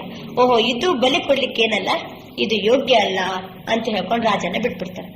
ಆವಾಗ ಅವನಿಗೆ ನೆನಪಾಗ್ತದೆ ಯಾರ ಮಾತು, ಎಷ್ಟೋ ತಿಂಗಳುಗಳು ಕಳೆದ ಮೇಲೆ, ಓಹೋ ಬೆರಳು ಮುರಿದಿದ್ರೆ ಎಷ್ಟು ಕಲ್ಯಾಣ ಇದೆ ಅಲ್ವಾ. ಬೆರಳು ಒಂದು ವೇಳೆ ಮುರಿಯದೆ ಹೋಗಿರ್ತಿದ್ರೆ ಇಷ್ಟೊತ್ತಿಗೆ ನನ್ನ ಪ್ರಾಣನೇ ಮುರಿದೋಗ್ಬಿಡ್ತಿತ್ತು, ಅಥವಾ ಪ್ರಾಣನೇ ಏನಾಗ್ತಿತ್ತು, ಈಗ ಹೋಗ್ಬಿಡ್ತಿತ್ತು. ಆದ್ರಿಂದ ದೊಡ್ಡ ಕಷ್ಟ ಯಾವ್ದಲ್ಲಿ ಹೋಯ್ತು, ಸಣ್ಣದಲ್ಲಿ ಹೋಯ್ತು ಅಂತ ಹಿರಿಯರು ಕೆಲವೊಮ್ಮೆ ನಮ್ಗೆ ಈ ಮಾತು ಹೇಳಿದ್ ನೆನಪಿರ್ಬೇಕು ನಿಮ್ಗೆ. ಆಕ್ಸಿಡೆಂಟ್ ಆಗಿರ್ತದೆ, ಅವ್ರು ಸತ್ತಿರಂಗಿಲ್ಲ, ಅದಂತರ ಇಲ್ಲ, ದೊಡ್ಡ ಕಷ್ಟ ದೊಡ್ಡ ಬರ್ಬೇಕಾಗಿದ್ದು ಏನಾಯ್ತು, ಅದು ಸಣ್ಣದಲ್ಲೇ ಹೋಯ್ತು. ನಾವು ಕಲ್ಯಾಣ ಅಂತ ಅನ್ನುವಂಥದ್ದನ್ನ ಲೌಕಿಕದವ್ರು ಈ ರೀತಿನೇ ಉಪಯೋಗ ಮಾಡ್ತಾರೆ. ಅದಕ್ಕೋಸ್ಕರ ಆ ಬೆರಳು ಮುರಿದೋದ್ರಲ್ಲಿ ಕಲ್ಯಾಣ ಇದೆ ಅಂತ ಅವನಿಗೆ ಗೊತ್ತಾದದ್ದೇ ತಡ. ಇನ್ನು ಸಡನ್ ಅವನಿಗೆ ಇನ್ನೊಂದು ಮಾತು ನೆನಪಾಗ್ತದೆ. ಅಲ್ಲ, ಮಂತ್ರಿ ಜೈಲಿಗೆ ಹೋಗೋಗ ಏನಂದಿದ್ದ, ಆಗುದೆಲ್ಲ ಕಲ್ಯಾಣಕ್ಕೆ. ಈಗ ನನ್ನ ಬೆರಳು ಮುರಿದದ್ದು ಏನ್ ಕಲ್ಯಾಣ ಅಂತ ಗೊತ್ತಾಯ್ತು, ಮಂತ್ರಿಗೆ ಜೈಲಲ್ಲಿ ಏನ್ ಕಲ್ಯಾಣ ಆಗಿದೆ ನೋಡ ಅಂತ ಹೇಳ್ಕೊಂಡು ಕೂಡಲೇ ಎಲ್ಲಿಗೆ ಹೋಗ್ತಾನೆ, ಜೈಲಿಗೆ ಹೋಗ್ತಾನೆ. ಹೀಗೀಗೆ ಹೇಳ್ತಾನೆ, ಹೀಗಿಂಗಾಯ್ತು, ನನಗೆ ಕಾಡಿಗೆ ಹೋದೆ, ಆಮೇಲೆ ಈ ರೀತಿ ತೊಂದರೆ ಬಂತು, ಆಮೇಲೆ ಬೆರಳು ಮುರಿದ್ರಿಂದ ನನ್ನ ಪ್ರಾಣ ಉಳಿಯಿತು, ನೀನು ಹೇಳಿದ್ದು ಅಕ್ಷರಶಃ ಏನು ನಿಜ ಇದೆ, ಅಲ್ಲ ನಿನ್ಗೆ ಜೈಲಲ್ಲಿ ಏನ್ ಕಲ್ಯಾಣ ಆಯ್ತು ಅಂತ ಕೇಳ್ತಾನೆ. ಅಷ್ಟೊತ್ತಿಗೆ ಮಂತ್ರಿ ಒಂದು ಮಾತನ್ನ ಹೇಳ್ತಾನೆ, ಒಂದು ವೇಳೆ ನೀನು ನನ್ನನ್ನ ಜೈಲಲ್ಲಿ ಇಡದೆ ಹೋಗಿರ್ತಿದ್ರೆ ನಿನ್ನೊಬ್ಬರನ್ನ ಕಾಡಿಗೆ ನಾನು ಕಳಿಸ್ತಿರ್ಲಿಲ್ಲ. ಬೇಟೆಯಾಡುವಾಗ ನಾನು ನಿನ್ ಜೊತೆಗೆ ಬರ್ತಿದ್ದೆ, ಕಟುಕರು ನಿನ್ನನ್ನ ಬಿಟ್ಬಿಡ್ತಿದ್ರು, ನನ್ನನ್ನ ಏನ್ ಮಾಡ್ತಿದ್ರು, ಬಲಿ ಕೊಡ್ತಿದ್ರು. ಆದ್ರಿಂದ ನೀನು ನನ್ನನ್ನ ಜೈಲಲ್ಲಿಟ್ಟದ್ದು ಒಳ್ಳೇದಾಯ್ತು, ನಿನ್ನ ಬೆರಳು ಮುರಿದದ್ದು ಒಳ್ಳೇದಾಯ್ತು. ಹಾಗಾದ್ರೆ ಜೀವನದಲ್ಲಿ ಬೆರಳು ಮುರಿಯುವಂಥದ್ದು, ಕಾಲು ಮುರಿಯುವಂಥದ್ದು ಏನೇ ಪರಿಸ್ಥಿತಿ ಬರ್ಲಿ, ಏನೇ ನಿಮ್ಗೆ ಆ ಕ್ಷಣಕ್ಕೆ ನಿಮ್ಗೆ ಕಷ್ಟ ಅನಿಸ್ಬೋದು, ಸಹನೆ ಮಾಡ್ಲಿಕ್ಕೆ ತೊಂದರೆ ಆಗ್ಬಹುದು, ಏನೇ ಇರ್ಲಿ, ಆದರೆ ಜೀವನದಲ್ಲಿ ಯಾವಾಗಲೂ ಸಹನೆ ಮಾಡೋದು ಕಠಿಣ, ಆದರೆ ಅದರ ಅಂತ್ಯ ಸಮಾಧಾನ ಅಂತ ಹೇಳಿ. ಸಹನೆ ಕಠಿಣ, ಆದ್ರೆ ಅಂತ್ಯ ಸಮಾಧಾನ. ನಾವು ಸಹನೆಯನ್ನ ಯಾವ ಆಧಾರದ ಮೇಲೆ ಮಾಡ್ಬೇಕು, ಕಷ್ಟ ಪಡ್ಕೊಂಡು ಮಾಡ್ಬೇಡ. ಓಹೋ ಇದರಲ್ಲಿ ಏನೋ ಕಲ್ಯಾಣ ಇರಬೇಕು, ಖುಷಿಯಿಂದ ಮಾಡಿ. ಈ ರೀತಿ ಆಗೋದ್ರಲ್ಲಿ ಏನೋ ಕಲ್ಯಾಣ ಇರಬೇಕು. ಆ ಕ್ಷಣಕ್ಕೆ ನಿಮಗೆ ಅದು ಅಪಶಕುನ ಅನಿಸ್ಬೋದು, ಆ ಕ್ಷಣಕ್ಕೆ ನಿಮಗೆ ಅದು ತೊಂದರೆ ಅನಿಸ್ಬೋದು, ಇದು ಯಾಕೆ ಹಿಂಗಾಯ್ತು ಅಂತ ನಿಮ್ಗೆ ಕಷ್ಟ ಅನಿಸ್ಬೋದು. ವಿಚಾರ ಮಾಡ್ಲಿಕ್ಕೆ ಹೋಗಬೇಡಿ. ಕಲ್ಯಾಣಕಾರಿ ಬಾಬಾ ನಮ್ಮ ಜೊತೆಗಿದ್ದಾರೆ, ಕಲ್ಯಾಣಕಾರಿ ಪರಮಾತ್ಮನ ಜೊತೆಗೆ ನನ್ನ ಪಾಠ ಇದೆ ಅಂತ ಅಂದ್ಮೇಲೆ ನನ್ನ ಜೀವನದಲ್ಲಿ ಪ್ರತಿಕ್ಷಣನು ಕಲ್ಯಾಣವೇ ಕಲ್ಯಾಣ. ಓ ಇದ್ಯಾವುದೋ ಒಳ್ಳೇದಕ್ಕೇನೆ ಆಗಿರ್ಬೇಕು, ಇದ್ಯಾವುದೋ ಕಲ್ಯಾಣಕ್ಕೋಸ್ಕರ ಆಗಿರ್ಬೇಕು. ಇದೇ ದೃಷ್ಟಿ ಬರುದು ಯಾವಾಗ ನಮ್ಗೆ ನಾಟಕದ ಬಗ್ಗೆ ಪೂರ್ಣ ರೂಪದ ನಿಶ್ಚಯ ಇದ್ದಾಗ. ನಾಟಕ ಕಲ್ಯಾಣಕಾರಿ. ಸಂಗಮ ಯುಗದವರಿಗೆ ನಾಟಕ ಕಲ್ಯಾಣಕಾರಿ, ಡೈರೆಕ್ಟರ್ ಕಲ್ಯಾಣಕಾರಿ. ನಾಟಕ ಕಲ್ಯಾಣಕಾರಿ, ಡೈರೆಕ್ಟರ್ ಕಲ್ಯಾಣಕಾರಿ ಅಂದ್ಮೇಲೆ ನನ್ನ ಪಾರ್ಟ್ ಅದು ಕಲ್ಯಾಣಕಾರಿ ಇರ್ಲೇಬೇಕಲ್ವಾ? ಕಲ್ಯಾಣಕಾರಿ ಇರ್ಲೇಬೇಕು. ಅದಕ್ಕೆ ಎಷ್ಟು ಖುಷಿ ಖುಷಿಯಲ್ಲಿ ಇರ್ಬೇಕು ನಾವು. ಯಾರು ಸತ್ರು ಅಕಲ್ಯಾಣ ತಿಳ್ಕೊಬೇಡ್ರಿ, ಅದರಲ್ಲಿ ಏನಿರ್ತದೆ? ಕಲ್ಯಾಣ ಇರ್ತದೆ. ಯಾರೋ ಬೈತಾ ಇರ್ತಾರೆ, ಅದರಲ್ಲಿ ಏನೋ ಕಲ್ಯಾಣ ಇರ್ತದೆ. ಏನೋ ಒಂದು ನಮ್ಗೆ ಶಿಕ್ಷಣ ಕಲ್ತ್ಕೋಬಹುದು, ನಾವು ಪಾಠ ಬಂದಿರ್ಬೋದು, ನಮ್ಗೆ ಮುಂದಕ್ಕೆ ಅನೇಕ ತಪ್ಪುಗಳಾಗುವುದರಿಂದ ನಾವೇನಾಗ್ಬೋದು, ನಮ್ಗೆ ರಕ್ಷಣೆ ಸಿಗ್ಬೋದು. ಯಾವುದೇ ಒಂದು ಮಾತಿನಲ್ಲಿ ಸಹ ಈ ಸಂಗಮ ಯುಗದಲ್ಲಿ ಏನ್ ತುಂಬಿರ್ತದೆ? ಕಲ್ಯಾಣವೇ ಕಲ್ಯಾಣ. ಆದ್ರಿಂದ ಇದು ಕಲ್ಯಾಣಕಾರಿ ನಾಟಕ. ಅದರಿಂದ ಬಾವ ಹೇಳ್ತಿದ್ದಾರೆ, ಈ ಕಲ್ಯಾಣಕಾರಿ ನಾಟಕ ಅಂತ ಅನ್ನೋದರ ಜೊತೆಗೆ ಇನ್ನೊಂದು ಮಾತು ನೆನಪಿರ್ಬೇಕು ನಮ್ಗೆ. ಈ ಪ್ರತಿ ಕ್ಷಣದಲ್ಲಿ, ಪ್ರತಿ ಕರ್ಮದಲ್ಲಿ ನನಗೆ ವಿಜಯವೇ ವಿಜಯ. ವಿಜಯದ ಬಗ್ಗೆನೂ ಪೂರ್ಣ ರೂಪದ ನಿಶ್ಚಯ ಇರಬೇಕು. Success is our birth right. ವಿಜಯ ಎನ್ನುವುದು ನನ್ನ ಜನ್ಮಸಿದ್ಧ ಅಧಿಕಾರ. ನಾಟಕ ಕಲ್ಯಾಣಕಾರಿ ಅಂತ ಅಂದ ಮೇಲೆ ನಮ್ಮ ಜೀವನದಲ್ಲಿ ಏನ್ ಸಿಗ್ಲೇಬೇಕು? ವಿಜಯ ಸಿಗ್ಲೇಬೇಕಲ್ವಾ? ಯಶಸ್ವಿ ಸಿಗ್ಲೇಬೇಕಾಗಿದೆ. ಅಷ್ಟು ವಿಶ್ವಾಸದಿಂದ, ಭರವಸೆಯಿಂದ ನೀವು ಯಾವುದೇ ಕೆಲಸಕ್ಕೆ ಕೈ ಹಾಕ್ರಿ, ಏನ್ ಸಿಕ್ಕೇ ಸಿಗ್ತದೆ? ವಿಜಯ ಸಿಕ್ಕೇ ಸಿಗ್ತದೆ. ಒಂದು ವೇಳೆ ನೀವು ಪ್ರಯತ್ನ ಪಟ್ಟಾಗ ಆ ಸಮಯದಲ್ಲಿ ನಿಮ್ಗೆ ವಿಜಯ ಸಿಗದೆ ಹೋಗ್ಬೋದು, ಅದ್ರಲ್ಲೇನೋ ಕಲ್ಯಾಣ ಇದೆ. ಆ ಸಮಯದಲ್ಲಿ ನಿಮ್ಗೆ ವಿಜಯ ಸಿಗದೆ ಹೋಗ್ಬೋದು. ವಿಜಯ ಸಿಗೋದು ಗ್ಯಾರಂಟಿ, ಇವತ್ತಲ್ಲ ನಾಳೆ ಸಿಕ್ಕೇ ಸಿಗ್ತದೆ. ಆದ್ರೆ ನೀವು ಯೋಚನೆ ಮಾಡಿದ ಸಮಯದಲ್ಲೇ ನಿಮ್ಗೆ ಸಿಗದೆ ಹೋಗ್ಬೋದು. ಆಗ ಕೂಡಲೇ ಏನ್ ನೆನ್ಪಡ್ಕೋಬೇಕು? ಓ, ಇದರಲ್ಲೇನೋ ಕಲ್ಯಾಣ ಇರಬೇಕು. ಆಮೇಲೆ 4 ದಿನ ಆದ್ಮೇಲೆ ಅದು ನ್ಯಾಚುರಲ್ ಆಗಿ ವಿಜಯ ಸಿಕ್ಬಿಟ್ಟಿರ್ತದೆ. ನೀವು ನೋಡ್ರಿ, ಕೆಲವೊಮ್ಮೆ ಕೆಲಸ ನಾನು ಇದೇ ದಿನದಲ್ಲಿ ಮಾಡ್ಲೇಬೇಕಂತ ಪರಿಶ್ರಮ ಪಡೋದೇ ಕೆಲಸನೇ ಆಗಿರಂಗಿಲ್ಲ. ಮತ್ತೆ ಆ ಕೆಲಸ ಇಷ್ಟು ಈಸಿಯಲ್ಲೇ ಆಗ್ಬಿಟ್ಟಿರ್ತದೆ. ಕೆಲಸ ಆಗಿಲ್ಲ ಅಂತ ಚಿಂತೆ ಮಾಡ್ತಾನೆ ಕೂತ್ಕೋಬೇಕು. ನಿಮ್ ಪ್ರಯತ್ನ ಅಂತ ಪಟ್ಟಿದ್ದೀರಲ್ವಾ, ನಿಶ್ಚಿಂತ ಆಗ್ಬಿಡಿ. ಆದ್ರೆ ವಿಜಯ ಸಿಗುದು ಮಾತ್ರ ಅದು ಖಂಡಿತ. ಕಲ್ಯಾಣಕಾರಿ ದೃಷ್ಟಿಕೋನ ಇದ್ದಾಗ ನನ್ಗೆ ವಿಜಯದ ಬಗ್ಗೆನೂ ಏನ್ ಬರ್ತದೆ? ಅವಾಗ ನಿಶ್ಚಯ ಬರ್ತದೆ. ಆಮೇಲೆ ಈ ನಾಟಕ ಏನಿದೆ ಇದರ ಬಗ್ಗೆ ನಾವು ಯಥಾರ್ಥವಾದಂತ ಜ್ಞಾನ, ತಿಳುವಳಿಕೆ ಬಂದಾಗ ನಮ್ಗೆ ಸಮಯದ ಬಗ್ಗೆ ಎಚ್ಚರಿಕೆ ಬರ್ತದೆ. ಅದರಲ್ಲಿ ಸಹ ನಾವೀಗ ಪಾತ್ರ ಅಭಿನಯ ಮಾಡುವಂತ ಸಮಯ ಯಾವುದು? ನಾವೀಗ ಪಾತ್ರ ಅಭಿನಯ ಮಾಡುವಂತ ಸಮಯ ಯಾವುದು? ಸಂಗಮ ಯುಗ. ಸಂಗಮ ಯುಗದ ಪ್ರತಿ ಕ್ಷಣನೂ ಸಹ ಬಹಳಷ್ಟು ಬೆಲೆ ಬಾಳುವಂತಹ ಸಮಯ ಇದು. ಎಲ್ಲಿ ನಿಂತಿದ್ದೀವಿ ನಾವೀಗ? ಕಲಿಯುಗದ ದಡ, ಸತ್ಯಯುಗದ ಆದಿ ಸಮಯದಲ್ಲಿ ಸಂಗಮದಲ್ಲಿ ನಿಂತಿದ್ದೀವಿ. ಈ ಸಂಗಮ ಯುಗದಲ್ಲಿ 5,000 ವರ್ಷದ ನಾಟಕನೂ ನಮ್ಮ ಕಣ್ಣ ಮುಂದೆ ಕಾಣ್ತಾ ಇದೆ. ಬಾಬಾ ಬೇರೆ ಯಾವ ಯುಗದಲ್ಲಿ ನಮ್ಗೆ ಜ್ಞಾನ ಕೊಟ್ಟಿಲ್ಲ. ಈ ಸಂಗಮದ ಯುಗದಲ್ಲೇ ಏನ್ ಮಾಡಿದಾರೆ? ನಮ್ಗೆ ಯಥಾರ್ಥವಾದಂತ ಜ್ಞಾನ ಕೊಟ್ಟಿದ್ದಾರೆ. ಯಾಕೆ ಅಂತಂದ್ರೆ ಸಮಯ ಪ್ರಜ್ಞೆ ಬಂದಾಗ ಸಂಪಾದನೆಯ ಪ್ರಜ್ಞೆ ಬರ್ತದೆ. ಸಮಯ ಕಡಿಮೆ ಇದೆ, ನಾನು ಗಳಿಸುವಂತದ್ದು ಬಹಳ ಇದೆ. ಬಾಬಾ ಕೊಟ್ಟಂತ ಗುರಿ ಕಣ್ಣ ಮುಂದೆ ಕಾಣ್ತಾ ಇದೆ, ಆದ್ರೆ ಸಮಯ ಮಾತ್ರ ಬಹಳ ಕಡಿಮೆ. ಬಾಬಾ ಸಿಕ್ಕಿದ್ದು ಲೇಟ್ ಅಂತ ಅನಿಸ್ತಾ ಇಲ್ವಾ? ಫೀಲಿಂಗ್ ಆಗ್ತಾ ಇದೆನಾ ಅಕ್ಕೋರೆ? ಎಷ್ಟು ಲೇಟ್ ಆಗಿ ಸಿಕ್ಬಿಟ್ರಲ್ಲ ಬಾಬಾ, ನನಗೊಂದು 25 ವರ್ಷದ ಹಿಂದೆನೆ ಸಿಕ್ಬಿಡ್ತಿದ್ರೆ ಎಷ್ಟು ಚೆನ್ನಾಗಿತ್ತು ಅಂತ ಕೆಲವು ರೀತಿ ವಿಚಾರ ಮಾಡ್ತಾರೆ. ಇಲ್ಲ, ಡ್ರಾಮಾದಲ್ಲಿ ನಿಮ್ಗೆ ಇದೇ ಸಮಯದಲ್ಲಿ ಸಿಗುವುದರಲ್ಲೇ ಕಲ್ಯಾಣ. ನೀವು ಮೊದಲು ಸಿಕ್ತಿದ್ರು ಹಿಂಗೆ ಪುರುಷಾರ್ಥ ಮಾಡ್ತಿದ್ರೋ ಇಲ್ಲೋ ಅಥವಾ ಏನಾಗ್ತಿತ್ತು ಅದು ಬೇರೆ, ಸಿಗುವಂತ ಪಾಠ ಇಲ್ಲ ಅಲ್ವಾ? ನಿಮ್ ಪಾಠ ಈಗ್ಲೇ ಇರೋದ್ರಿಂದ ಬಾಬರನ್ನ ಪಡ್ಕೊಳ್ಳುವಂಥದ್ದು ಅದು ಈಗಲೇ ಸಿಗ್ಬೇಕಾಗಿದೆ. ಇನ್ನು ಹಿಂದೆ ಸಿಕ್ಕಿದ್ರೆ ಚೆನ್ನಾಗಿತ್ತು, 4 ವರ್ಷ ಬಿಟ್ಟು ಸಿಕ್ಕಿದ್ರೆ ಚೆನ್ನಾಗಿತ್ತು ಅಂತ ಯೋಚನೆ ಮಾಡ್ಲಿಕ್ಕೇನೆ ಇಲ್ಲ. ನಾಟಕ ಅಂತಂದ್ರೆ ನಾಟಕ, ಯಾವ ಸಮಯದಲ್ಲಿ ಯಾವ ಕ್ಷಣದಲ್ಲಿ ಬಾಬಾ ಸಿಗ್ಬೇಕೋ ಸಿಕ್ಕೇ ಬಿಡ್ತಾರೆ. ಕೆಲವೇ ನೋಡಿ, ಕೆಲವು ಆತ್ಮಗಳಿಗೆ ಇಷ್ಟು ಪ್ರಯತ್ನ ಪಡ್ತೀವಿ, ಕ್ಲಾಸಿಗೆ ಬರೋದೇ ಇಲ್ಲ. ಕೆಲವು ಇಂಥ ಸಡನ್ ಚೇಂಜ್ ಆಗ್ಬಿಡ್ತಾರೆ, ನ್ಯಾಚುರಲ್ ಕ್ಲಾಸಿಗೆ ಬರ್ಲಿಕ್ಕೆ ಪ್ರಾರಂಭ ಆಗ್ಬಿಡ್ತಾರೆ. ನಾಟಕದಲ್ಲಿ ಪಾಠ ಬರ್ಬೇಕಲ್ವಾ? ಪಾಠ ಬಂತು, ಆ ಸಮಯ ಬಂತು, ಆ ಕ್ಷಣ ಬಂತು, ಸಾಧನೆ ಮಾಡ್ಲಿಕ್ಕೆ ಪ್ರಾರಂಭ ಮಾಡ್ತೀವಿ. ವ್ಯಾಪಾರಸ್ಥರು ಅವರಿಗೊಂದು ಸೀಸನ್ ಇರ್ತದೆ. ಆ ಸೀಸನ್ನ ಸಮಯದಲ್ಲಿ ಹಗಲು ರಾತ್ರಿ ಏನ್ ಮಾಡ್ತಾರೆ? ಸಂಪಾದನೆ ಮಾಡ್ತಾರೆ. ಅವರಿಗೆ ನಿದ್ರೆ ಬೇಡ, ಊಟ ಬೇಡ, ರೆಸ್ಟ್ ಬೇಡ, ಏನು ಬೇಡ. ಗಿರಾಕಿಗಳು ಕಂಡ್ರೆ ಸಾಕು, ಆನಂದವೇ ಆನಂದ. ಎಷ್ಟು ಬೇಕಾದ್ರೆ ಸುಸ್ತಾಗಿರ್ಲಿ, ರಾತ್ರಿ 12 ಗಂಟೆ ತನಕನೂ ಬೇಕಾದ್ರೆ ಏನ್ ಮಾಡ್ಲಿಕ್ಕೆ ತಯಾರಿರ್ತಾರೆ? ಸಂಪಾದನೆ ಮಾಡ್ಲಿಕ್ಕೆ ತಯಾರಿರ್ತಾರೆ. ಯಾಕೆ ಅಂತಂದ್ರೆ ಅವರು ಮಾಡುವಂತಹ ಸಂಪಾದನೆ, ಕೆಲವು ಸಮಯದ ಸಂಪಾದನೆ ಇಡೀ ವರ್ಷಕ್ಕೆ ಕುಂತು ತಿನ್ಲಿಕ್ಕೆ ಬೇಕಾಗ್ತದೆ ಅವರಿಗೆ. ಅದೇ ರೀತಿ ಈ ಸಂಗಮ ಯುಗದ ಸಮಯ ಅಂತಂದ್ರೆ ಇದು ಸೀಸನ್. ಈಗ ಯಾವ ಸೀಸನ್? ಸಂಪಾದನೆಯ ಸೀಸನ್. ಈಗಿಲ್ಲದಿದ್ದರೆ ಇನ್ನು ಎಂದೆಂದಿಗೂ ಇಲ್ಲ. ಅಬನಹಿ ತೊ ಕಬನಹಿ. ಇದು ಸ್ಲೋಗನ್ ಹೊರಗಿನವರಿಗಲ್ಲ. ಯಾರಿಗಿದು? ಇದು ತಂದೆಯನ್ನ ಅರಿತವರಿಗೆ. ಈಗಿಲ್ಲದಿದ್ದರೆ ಇನ್ನೆಂದೆಂದಿಗೂ ಇಲ್ಲ. ಈ ಕ್ಷಣದಲ್ಲಿ ಗಳಿಸಿದ್ದೇ ಬಂತು, ಈ ಕ್ಷಣದಲ್ಲಿ ನಾವು ಕಂಡದ್ದೇ ಬಂತು, ಈ ಕ್ಷಣದಲ್ಲಿ ಅನುಭವ ಮಾಡಿದ್ದೇ ಬಂತು, ಈ ಕ್ಷಣದಲ್ಲಿ ನಾವು ಗಳಿಸಿದ್ದೇ ಬಂತು. ಒಂದು ಮುರಳಿ ಮಿಸ್ ಆಯ್ತಂದ್ರೆ ಎಷ್ಟು ಖಜಾನೆ ಕಳ್ಕೊಂಡ ಹಾಗೆ ನಾವು. ಯಾಕೆಂದ್ರೆ ಬಾಬಾ ಅಂತಾರೆ, ನಾನು ಹೇಳುವಂತ ಒಂದೊಂದು ಮಾತು ಸಹ ಇಷ್ಟು ಬೆಲೆ ಬಾಳುವಂತಿದೆ, ಲಕ್ಷಾಂತರ ರೂಪಾಯಿಗೆ ಬೆಲೆ ಬಾಳುವಂತಿದೆ. ಹಾಗೆ ಎಷ್ಟು ಮಾತುಗಳನ್ನ ಬಿಟ್ಟು ಬಿಟ್ರೆ ನಮ್ದು ಎಷ್ಟು ಸಂಪಾದನೆ ಹೋಗ್ಬಿಡುತ್ತಲ್ವಾ. ನಮ್ಗೆ ಸಂಪಾದನೆ ಬಗ್ಗೆ ನಶೆ ಬರುವುದೇ ಯಾವಾಗ? ನಾನು ಸಂಗಮ ಯುಗದಲ್ಲಿದ್ದೀನಿ. ಇದು ಸ್ವಲ್ಪನೇ ಸಮಯ ನಮ್ಗೆ ಏನ್ ಮಾಡ್ಲಿಕ್ಕೆ, ಸಂಪಾದನೆ ಮಾಡ್ಲಿಕ್ಕೆ. ನಿಮ್ಗೆ ರೆಸ್ಟ್ ಬೇಡ, ಊಟ ಬೇಡ ಅಂದ್ರೆ ಊಟ ಬೇಡ ಅಂತ ಅರ್ಥ ಅಲ್ಲ. ಅಂದ್ರೆ ಈಗ ನಾವು ಆಲಸ್ಯಗಳಾಗಬಾರದು, ಉದಾಸೀನರಾಗಬಾರದು. ಈ ಕ್ಷಣದಲ್ಲಿ ನಾವು ಏನ್ ಮಾಡ್ತೀವೋ ಮುಂದಿನ ಎಲ್ಲಾ ಜನ್ಮ ಜನ್ಮಾಂತರವರೆಗೂ ಸಹ ನಮ್ಗೆ ಬೇಕಾಗುವಂತ ಪ್ರಾರಬ್ಧವನ್ನ ರೂಪಿಸಿಕೊಳ್ಳುವಂತ ಸಮಯ. ಈಗ ಆತ್ಮ ಜ್ಯೋತಿ ಅನ್ನುವಂಥದ್ದು ಬ್ಯಾಟ್ರಿ, ಚಾರ್ಜರಿಯ ಶಿವಬಾಬಾ. ಈ ಬ್ಯಾಟ್ರಿಗೆ ಕನೆಕ್ಷನ್ ಸಿಗುವುದು ಇದು ಒಂದೇ ಒಂದು ಸಮಯದಲ್ಲಿ. ಇನ್ನು ಯಾವ ಯುಗಗಳಲ್ಲಿಯೂ ಸಹ ಆತ್ಮರೂಪಿ ಬ್ಯಾಟ್ರಿಗೆ ಕನೆಕ್ಷನ್ ಸಿಗಂಗಿಲ್ಲ. ಇದು ಒಂದೇ ಒಂದು ಸಮಯದಲ್ಲಿ ನಮ್ಗೆ ಈ ಬ್ಯಾಟ್ರಿಗೆ ಕನೆಕ್ಷನ್ ಸಿಗ್ತದೆ. ಚಾರ್ಜರ್ ಜೊತೆಗೆ ಕರೆಕ್ಟ್ ಆಗಿ ನಾವ್ ಏನ್ ಮಾಡ್ಬೇಕು, ಈಗ ಬ್ಯಾಟ್ರಿಯನ್ನ ಚಾರ್ಜ್ ಮಾಡ್ಕೋಬೇಕು.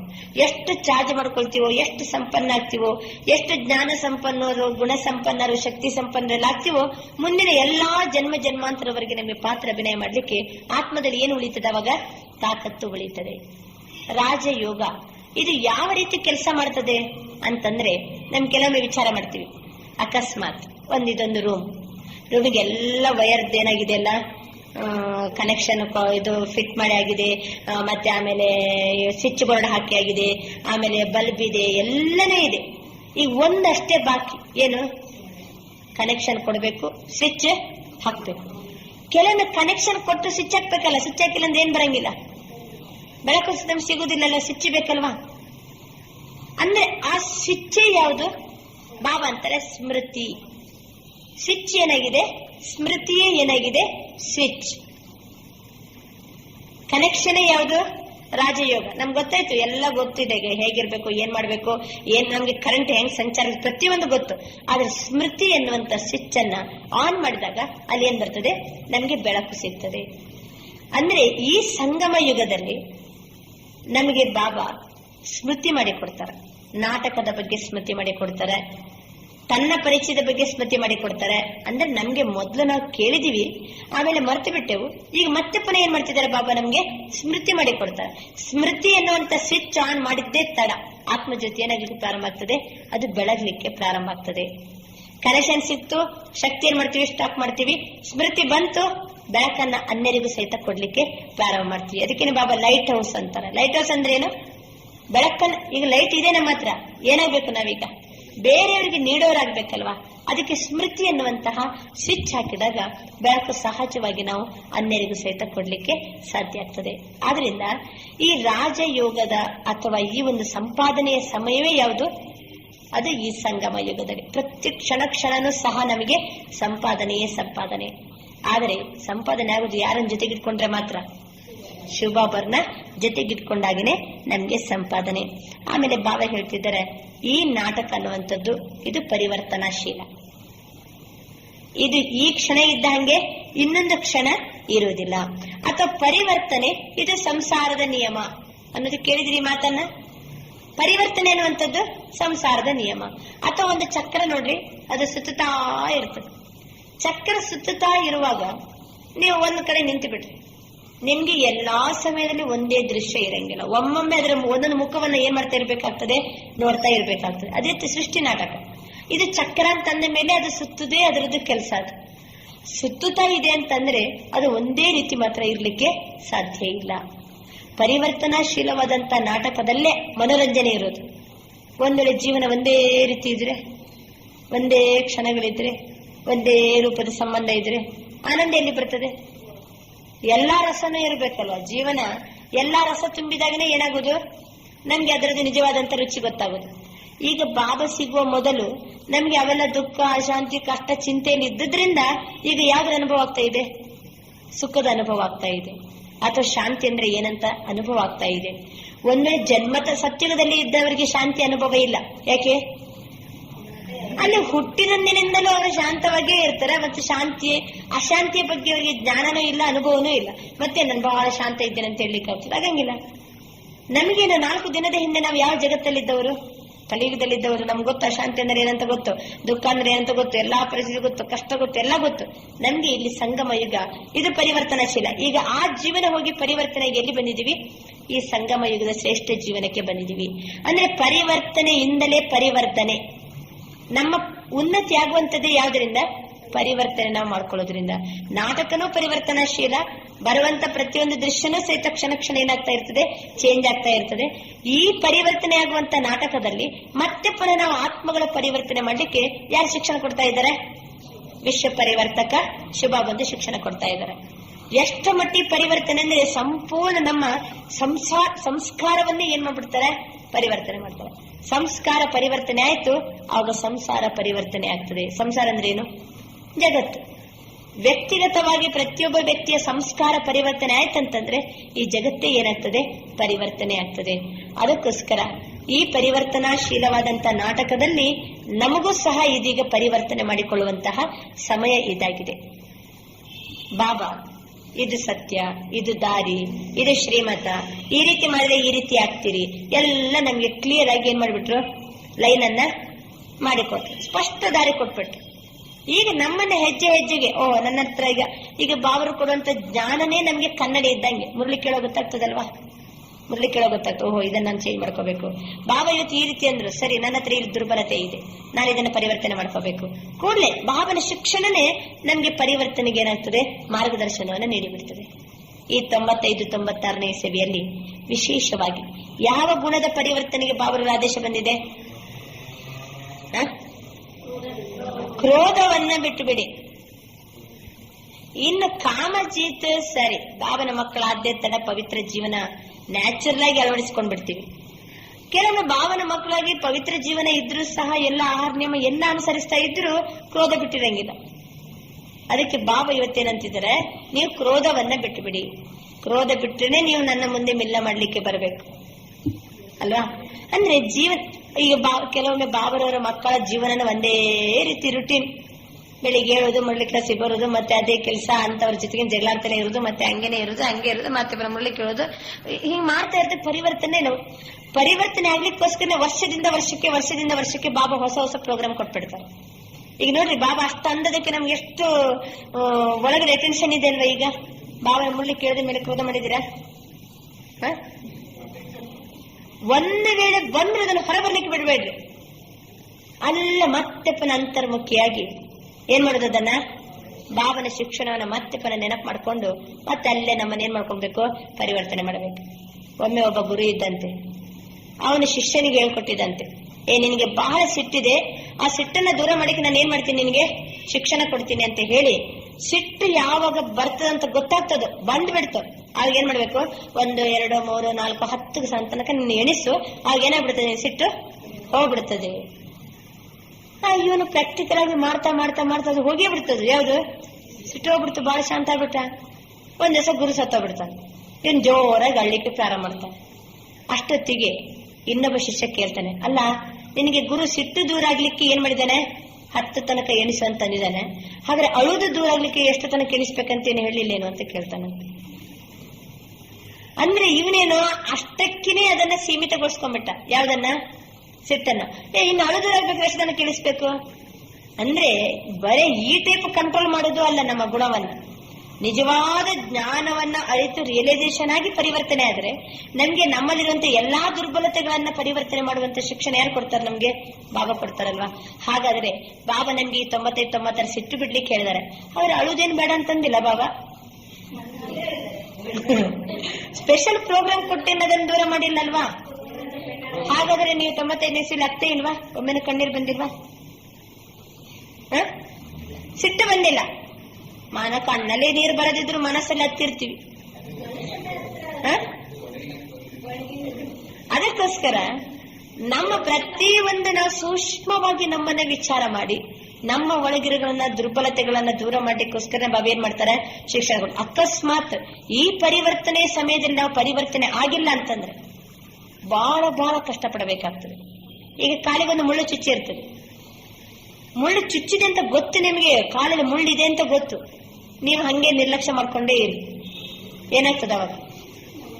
ಒಳಗೊಳಗೇನೆ ಕೊಳೆತು ಕೀವಾಗಿ ಸೆಪ್ಟಿಕ್ ಆಗಿ ಆಮೇಲೆ ಡಾಕ್ಟರ್ ಹತ್ರ ಹೋಗಿ ಆಪರೇಷನ್ ಮಾಡಿ ಮತ್ತೆ ಎಷ್ಟೋ ದಿನ ರೆಸ್ಟ್ ಅಂತ ಹೇಳಿ ನಿಮ್ಗೆ ಎಷ್ಟು ಸಮಯ ಖರ್ಚಾಯ್ತು, ಅದರಲ್ಲಿ ನೀವು ನೋವು ಅಂತ ಕಷ್ಟಪಡಿದ್ರೆ ಎಷ್ಟು ನಮ್ಮ ಶಕ್ತಿ ಖರ್ಚಾಯ್ತು, ಎಷ್ಟು ನಮ್ಮ ಹಣ ಖರ್ಚಾಯ್ತು.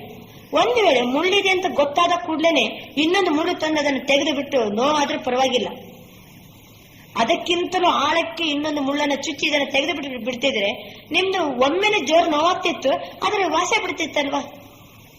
ಅದೇ ರೀತಿ ದುರ್ಬಲತೆ ನಮ್ಗೆ ಏನಿದೆ ಅಂತ ಗೊತ್ತಾದ ಕೂಡ್ಲೇನೆ ಏನ್ ಮಾಡ್ಕೊಂಡ್ಬಿಡ್ಬೇಕು ನಾವು? ಅದನ್ನ ದೂರ ಮಾಡ್ಕೊ. ಇಲ್ಲ ಅಂದ್ರೆ ನಾಳೆ ಹೊರತ ತಿಂದಾದ್ರೂ ನೀವು ದುರ್ಬಲತೆ ಏನ್ ಮಾಡ್ಕೋಬೇಕಾಗ್ತದೆ? ದೂರ ಮಾಡ್ಕೊಳ್ಳೇಬೇಕಾಗ್ತದೆ. ಬಾಬಾ ಹೇಳೋ ಸಮಯದಲ್ಲಿ ನಮ್ಮನ್ನ ಪರಿವರ್ತನೆ ಮಾಡ್ಕೊಂಡಿಲ್ಲ ಅಂದ್ರೆ ಸಮಯನೇ ಪಾಠ ಕಲಿಸ್ತದೆ ನಮ್ಗೆ. ಇಂಥ ಒಂದು ಘಟನೆ ಬಂದಾದ್ರೂ ನಿಮ್ಗೆ ಆ ಬುದ್ಧಿ ಬರೋ ತನಕ ಬಾಬಾನ ಬಿಡಂಗಿಲ್ಲ. ಯಾಕೆಂದ್ರೆ ಮುಂದಕ್ಕೆ ದೇವತೆ ಆಗ್ಬೇಕಂದ್ರೆ ನಾವ್ ಇಂಥ ಮುಳ್ಳಿನ ಗುಣ ಹಿಡ್ಕೊಂಡು ಹೋದ್ರೆ ಅಲ್ಲಿ ಪರ್ಮಿಷನ್ ಇಲ್ಲ ನಮ್ಗೆ. ಸತ್ಯದಲ್ಲಿ ದೇವತೆ ಆಗ್ಬೇಕಾದ್ರೆ ಅಷ್ಟೇ ನಾವು ಪರಿಪೂರ್ಣ ಆಗ್ಲೇಬೇಕಲ್ವಾ? ಸಣ್ಣ ಸಣ್ಣ ಮುಳ್ಳನ್ನೇ ಇಟ್ಕೊಳ್ಳಿಕ್ಕಿಲ್ಲ. ಅಕಸ್ಮಾತ್ ಈಗ ಕ್ರೋಧ ಬಿಡುದಿಲ್ವಾ? ಕ್ರೋಧ ಬಿಟ್ಟಿಲ್ಲ ಅಂದ್ರೆ ಒಂದಿನ ಸಮಯನೇ ಏನ್ ಮಾಡ್ತದೆ ನಮ್ಗೆ? ಬಿಡಿಸಿ ಬಿಡುತ್ತೆ. ಹಂಗ್ರೆ ಸಮಯನೇ ಬಿಡಿಸಿ ಅಂತ ಕುತ್ಕೊಂಡ್ಬಿಡವ. ಸಮಯನೇ ಬಿಡಿಸಿ ಅಂತ ಕುತ್ಕೊಂಡ್ಬಿಟ್ರೆ ಅಷ್ಟು ಸಮಯ ನೀವು ಕ್ರೋಧ ಮಾಡಿ ನಿಮ್ಮ ಸಮಯ ಹಾಳಾಯ್ತು, ಶಕ್ತಿ ಹಾಳಾಯ್ತು, ನಿಮ್ಮಿಂದ ಎಷ್ಟು ಜನರಿಗೆ ದುಃಖ ಬಂತು, ಎಷ್ಟು ತೊಂದರೆ ಆಯ್ತು, ಎಷ್ಟು ಪಾಪಕರ್ಮ ಆಯ್ತು ನಮ್ಮಿಂದ. ಅದಕ್ಕೆ ಯಾವಾಗ ನಮ್ಗೆ ಗೊತ್ತಾಯ್ತು ನಮ್ಮಲ್ಲಿ ದುರ್ಬಲತೆ ಇದೆ ಅಂತ ಹೇಳ್ಕೊಂಡು ಅದನ್ನ ಕೂಡಲೇ ಬಾಬನ ಶಿಕ್ಷಣ ತಗೋಬೇಕು, ನಾವು ಪರಿವರ್ತನೆ ಮಾಡಬೇಕು. ಆ ಪರಿವರ್ತನೆಯ ಸಮಯನೇ ಯಾವುದು? ಈ ನಾಟಕದಲ್ಲಿ ಇದು ಸಂಗಮ ಯುಗ. ಈ ವರ್ತಮಾನ ಸಮಯದಲ್ಲಿ ನಮ್ಮನ್ನ ಸೂಕ್ಷ್ಮವಾಗಿ ನಾವು ಪರಿವರ್ತನೆ ಮಾಡ್ಕೊಂಡೆವು, ನಮ್ಮ ಜನ್ಮ ಜನ್ಮಾಂತರವರೆಗೂ ಸಹ ನಾವು ಶ್ರೇಷ್ಠ ಪ್ರಾರಬ್ಧವನ್ನ ಮತ್ತೆ ಪರಿವರ್ತನೆ ಮಾಡ್ಕೊಳ್ಳೋದು ಯಾವ್ದು ಲೇಟ್ ಮಾಡಬಾರ್ದು. ತಿಳಿದ ಕೂಡಲೇ ಪರಿವರ್ತನೆ ಮಾಡ್ಕೊಂಡ್ಬಿಟ್ರೆ, ತಿಳಿದ ಕೂಡಲೇ ನಾವು ಅದನ್ನ ಅಳವಡಿಸ್ಕೊಂಡ್ಬಿಟ್ರೆ ಭವಿಷ್ಯದಲ್ಲಿ ಏನಾಗ್ತದೆ ನಮ್ಗೆ? ನಾವು ಪ್ರಾರಂಭದಿಂದಲೇ ಪ್ರಾರಬ್ಧವನ್ನ ಅನುಭವ ಮಾಡ್ತೀವಿ. ನೀವು ಪರಿವರ್ತನೆ ಆಗುವುದ್ರಲ್ಲಿ ಲೇಟ್ ಆಯ್ತು, ಬಹಳ ಸಮಯ ಒದ್ದಾಡಿ ಒದ್ದಾಡಿ ಒದ್ದಾಡಿ ಕಷ್ಟಪಟ್ಟು ಯುದ್ಧ ಮಾಡಿ ಮಾಡಿ ಮಾಡಿ ಮತ್ತೆ ಕೊನೆಗೆ ವಿಜಯ ಗಳಿಸಿದ್ರು ಸಹ ನಮಗೆ ಎಲ್ಲೆಂದರೆ ಬಾಬಾ ಸೋಚ ತೋ ಗಯಾ ತ್ರೇತ. ಬಾಬಾ ಹೇಳಿದ ಕೂಡಲೇ ಕಿಯಾ ತೋ ಗಯಾ ಸತ್ಯಯುಗ. ಬಾಬಾ ಹೇಳ್ಬೇಕು, ನಾನು ಕೂಡಲೇ ಪರಿವರ್ತನೆ ಆಗ್ಬೇಕು. ಯೋಚನೆ ಮಾಡ್ತಾ ಕೂತ್ಕೊಂಡೆ ಅಂತಂದ್ರೆ ನಾವು ತ್ರೇತಕ್ಕೆ ಹೋಗ್ಬೇಕಾಗ್ತದೆ. ಅಂದ್ರೆ ಯುದ್ಧ ಮಾಡೋದಂತಂದ್ರೆ ತ್ರೇತಕ್ಕೆ ಹೋಗ್ಬೇಕಾಗ್ತದೆ. ಅದಕ್ಕೋಸ್ಕರ ನಾಟಕದ ಬಗ್ಗೆ ಎಲ್ಲ ರೂಪದಲ್ಲಿ ದೃಷ್ಟಿಕೋನದಿಂದ ನಾವು ವಿಚಾರ ಮಾಡಿದ್ರೆ ಪ್ರತಿ ಕ್ಷಣ ಕ್ಷಣನೂ ಸಹ ನಮಗೆ ಏನ್ ಬರ್ತದೆ? ಎಚ್ಚರಿಕೆ ಬರ್ತದೆ. ನಾಟಕದ ಸತ್ಯವಾದಂತ ಜ್ಞಾನವನ್ನ ನಾವು ಅರ್ಥ ಮಾಡಿಕೊಳ್ಳೋದ್ರಿಂದ ಅಥವಾ ರಿಯಲೈಸೇಷನ್ ಮಾಡ್ಕೊಳ್ಳೋದ್ರಿಂದ ವಿಟಮಿನ್ ಸಿ ತಮಗೆ ಪ್ರಾರಂಭದ ನೆನಪಾಗಿರ್ಬೇಕಲ್ವಾ? ವಿಟಮಿನ್ ಸಿ ಯ ಕೊರತೆ ಇದ್ದಾಗ ದುಃಖ ಮಾಡೋದು ಅಥವಾ ಬೇಜಾರು ಮಾಡ್ಕೊಳ್ಳೋದು, ಮೂಡ್ ಆಫ್ ಆಗೋದು, ಇವೆಲ್ಲ ಯಾವ ಕಾರಣದಿಂದ? ವಿಟಮಿನ್ ಸಿ ಇಂದ. ಸಡನ್ ನಮ್ಗೆ ಗೊತ್ತಾಗದ ಹಂಗೆ ಕೆಲವು ದೃಶ್ಯಗಳು ಬಂದ್ಬಿಡ್ತದೆ, ಜೋರಾಗಿ ಏನ್ ಮಾಡ್ತೀವಿ? ದುಃಖ ಪಡ್ತೀವಿ, ಅಳ್ತೀವಿ, ಅಳುವುದು, ಇವೆಲ್ಲ ವಿಟಮಿನ್ ಸಿ ಯ ಕೊರತೆ. ಈಗ ಲೌಕಿಕದಲ್ಲಿ ಸಹಿತ ವಿಟಮಿನ್ ಎ ಕೊರತೆಯಿಂದ ಏನ್ ರೋಗ, ವಿಟಮಿನ್ ಸಿ ಇದ್ದಾಗ ಏನ್ ರೋಗ ತಮಗೆ ಪ್ರಾರಂಭದಲ್ಲಿ ಹೇಳಿದೀವಿ. ಅದೇ ರೀತಿ ಆಧ್ಯಾತ್ಮಿಕವಾಗಿ ವಿಚಾರ ಮಾಡಿದಾಗಲೂ ಸಹ ವಿಟಮಿನ್ ಸಿ ಇಂದ ಬರುವಂತಹ ದುಃಖ, ಅಳು ಇದನ್ನ ದೂರ ಮಾಡಬೇಕಾದ್ರೆ ನಾಟಕವನ್ನ ಯಥಾರ್ಥವಾಗಿ ಅರ್ಥ ಮಾಡ್ಕೊಂಡಾಗ ನಿಮ್ಗೆ ಯಾರನ್ನೇ ನೋಡುವಾಗ್ಲೂ ಯಾವ ದೃಶ್ಯವನ್ನ ನೋಡುವಾಗ್ಲೂ ಸಹ ಏನ್ ಬರುದಿಲ್ಲ? ದುಃಖ ಬರುದು. ಅಂದ್ರೆ ಕರುಣೆ ಬರುದಿಲ್ಲ ಅಂತ ಅರ್ಥ ಅಲ್ಲ, ದಯೆ ಇಲ್ಲ ಕರುಣೆ ಇಲ್ಲ ಅಂತ ಅರ್ಥ ಅಲ್ಲ. ದಯೆ, ಕರುಣೆ, ಪ್ರೀತಿ, ಸ್ನೇಹ, ಗೌರವ ಇವೆಲ್ಲ ಇದೆ. ಆದರೆ ಯಾವ ಪಾತ್ರದ ಬಗ್ಗೆ ಆಗ್ಲಿ, ಯಾವ ಘಟನೆಯ ಬಗ್ಗೆ ಆಗ್ಲಿ ಚಿಂತೆ ಮಾಡುವಂಗಿಲ್ಲ, ದುಃಖ ಪಡುವಂತಿಲ್ಲ, ಗಾಬರಿ ಪಡುವಂತಿಲ್ಲ. ಬಾಬಾ ಎಲ್ಲಾ ನಾಟಕದ ಜ್ಞಾನ ಮೊದಲೇ ಹೇಳಿರುವ ಕಾರಣದಿಂದ ಅಂತಿಮ ಸಮಯದಲ್ಲಿ ಭೂಕಂಪ ಆಗುವಾಗ, ಬಿರುಗಾಳಿ ಬಂದಾಗ, ಎಲ್ಲಾ ಜನ ಸಾಯುವಾಗ, ಎಲ್ಲಾ ನರಳಾಡಿ ಜಗತ್ತು ಕೊನೆ ಆಗುವಾಗ್ಲೂ ಸಹಿತ ನಾವು ಕಣ್ಣೀರ್ ಹಾಕೊಂಡಿವಿ. ಯಾಕೆಂದ್ರೆ ನಾಟಕದ ಬಗ್ಗೆ ನಮ್ಗೆ ಪೂರ್ಣ ನಿಶ್ಚಯ ಇದೆ. ಈ ನಾಟಕ ಪರಿವರ್ತನೆ ಆಗೋದ್ರಲ್ಲೇ ಮುಂದಕ್ಕೆ ಕಲ್ಯಾಣ ಅಡಗಿದೆ. ಬಾಂಬ್ಸ್ ಬಿಡಬೇಕೋ ಬೇಡ, ಭೂಕಂಪ ಆಗ್ಬೇಕೋ ಬೇಡ? ಭೂಕಂಪ ಆಗೋದ್ರಲ್ಲಿ ಏನಿದೆ? ಕಲ್ಯಾಣ ಇದೆ. ಸ್ಟೇಜ್ ರೆಡಿ ಆಗ್ಬೇಕಲ್ವಾ? ಅದಕ್ಕೆ ಪ್ರತಿಯೊಂದು ದೃಶ್ಯದಲ್ಲಿ ಕಲ್ಯಾಣ ಇದೆ ನಮ್ಗೆ ಅಂತ ರಹಸ್ಯ ಮೊದಲೇ ಬಾಬಾ ಹೇಳಿರುವ ಕಾರಣದಿಂದ ಮುಂದಕ್ಕೆ ಅಂತ ದೃಶ್ಯವನ್ನ ನೋಡುವಾಗ ವಾ ನನಗೆ ಗೊತ್ತಿತ್ತು ಈ ರೀತಿ ಆಗ್ತದೆ ಅಂತ ಹೇಳ್ಕೊಂಡು ಬಾಬಾ ಅಂದು ಆ ಡೇಟಿಗೆ ಬಾಬಾ ಈ ರೀತಿ ಮಾತು ಹೇಳಿದ್ದಾರೆ. ನಮಗೆ ಮೊದಲೇ ಹೇಳಿರುವ ಕಾರಣದಿಂದ ಇನ್ ಅಡ್ವಾನ್ಸ್ ನಮ್ಗೆಲ್ಲ ರಹಸ್ಯ ಗೊತ್ತಿರುವ ಕಾರಣದಿಂದ ಅಂತಿಮದಲ್ಲಿ ಎಲ್ಲರೂ ಆಶ್ಚರ್ಯ ಮುಂದಕ್ಕೇನು ಅಂತ ಭಯ ಪಡ್ತಾ ಗಾಬರಿ ಪಡ್ತಾ ಇರುವಾಗ ನಾವು ಜ್ಞಾನಿಗಳು ಏನ್ ಮಾಡ್ತಾ ಇರ್ತೀವಿ? ಒಳ್ಳೆ ಯೋಗಯುಕ್ತರಾಗಿರ್ತೀವಿ. ಎಲ್ಲ ಗೊತ್ತು ನಮ್ಗೆ, ಅವೇನು ಹೊಸತಲ್ಲ. 5,000 ವರ್ಷದ ಹಿಂದಿದೆ ನೆನಪಾಗ್ತದೆ. ಮತ್ತೆ ಸಂಗಮದಲ್ಲಿ ಬಾಬಾ ಎಲ್ಲ ಹಿಂದಿನ ಇಂದಿನ ಮುಂದಿನ ಎಲ್ಲಾ ಜ್ಞಾನವನ್ನ ಕೊಟ್ಟಿರುವ ಕಾರಣದಿಂದ ನಿಶ್ಚಿಂತವಾಗಿ ಸಾಕ್ಷಿಯಾಗಿ ನೋಡ್ತಾ ಇರ್ತೀವಿ. ನಮ್ಮ ಸ್ಥಿತಿ ಯಾರ ಜೊತೆಗೆ? ಬಾಬನ ಜೊತೆಗೆ ಸಹಜವಾಗಿ ಇರ್ತದೆ.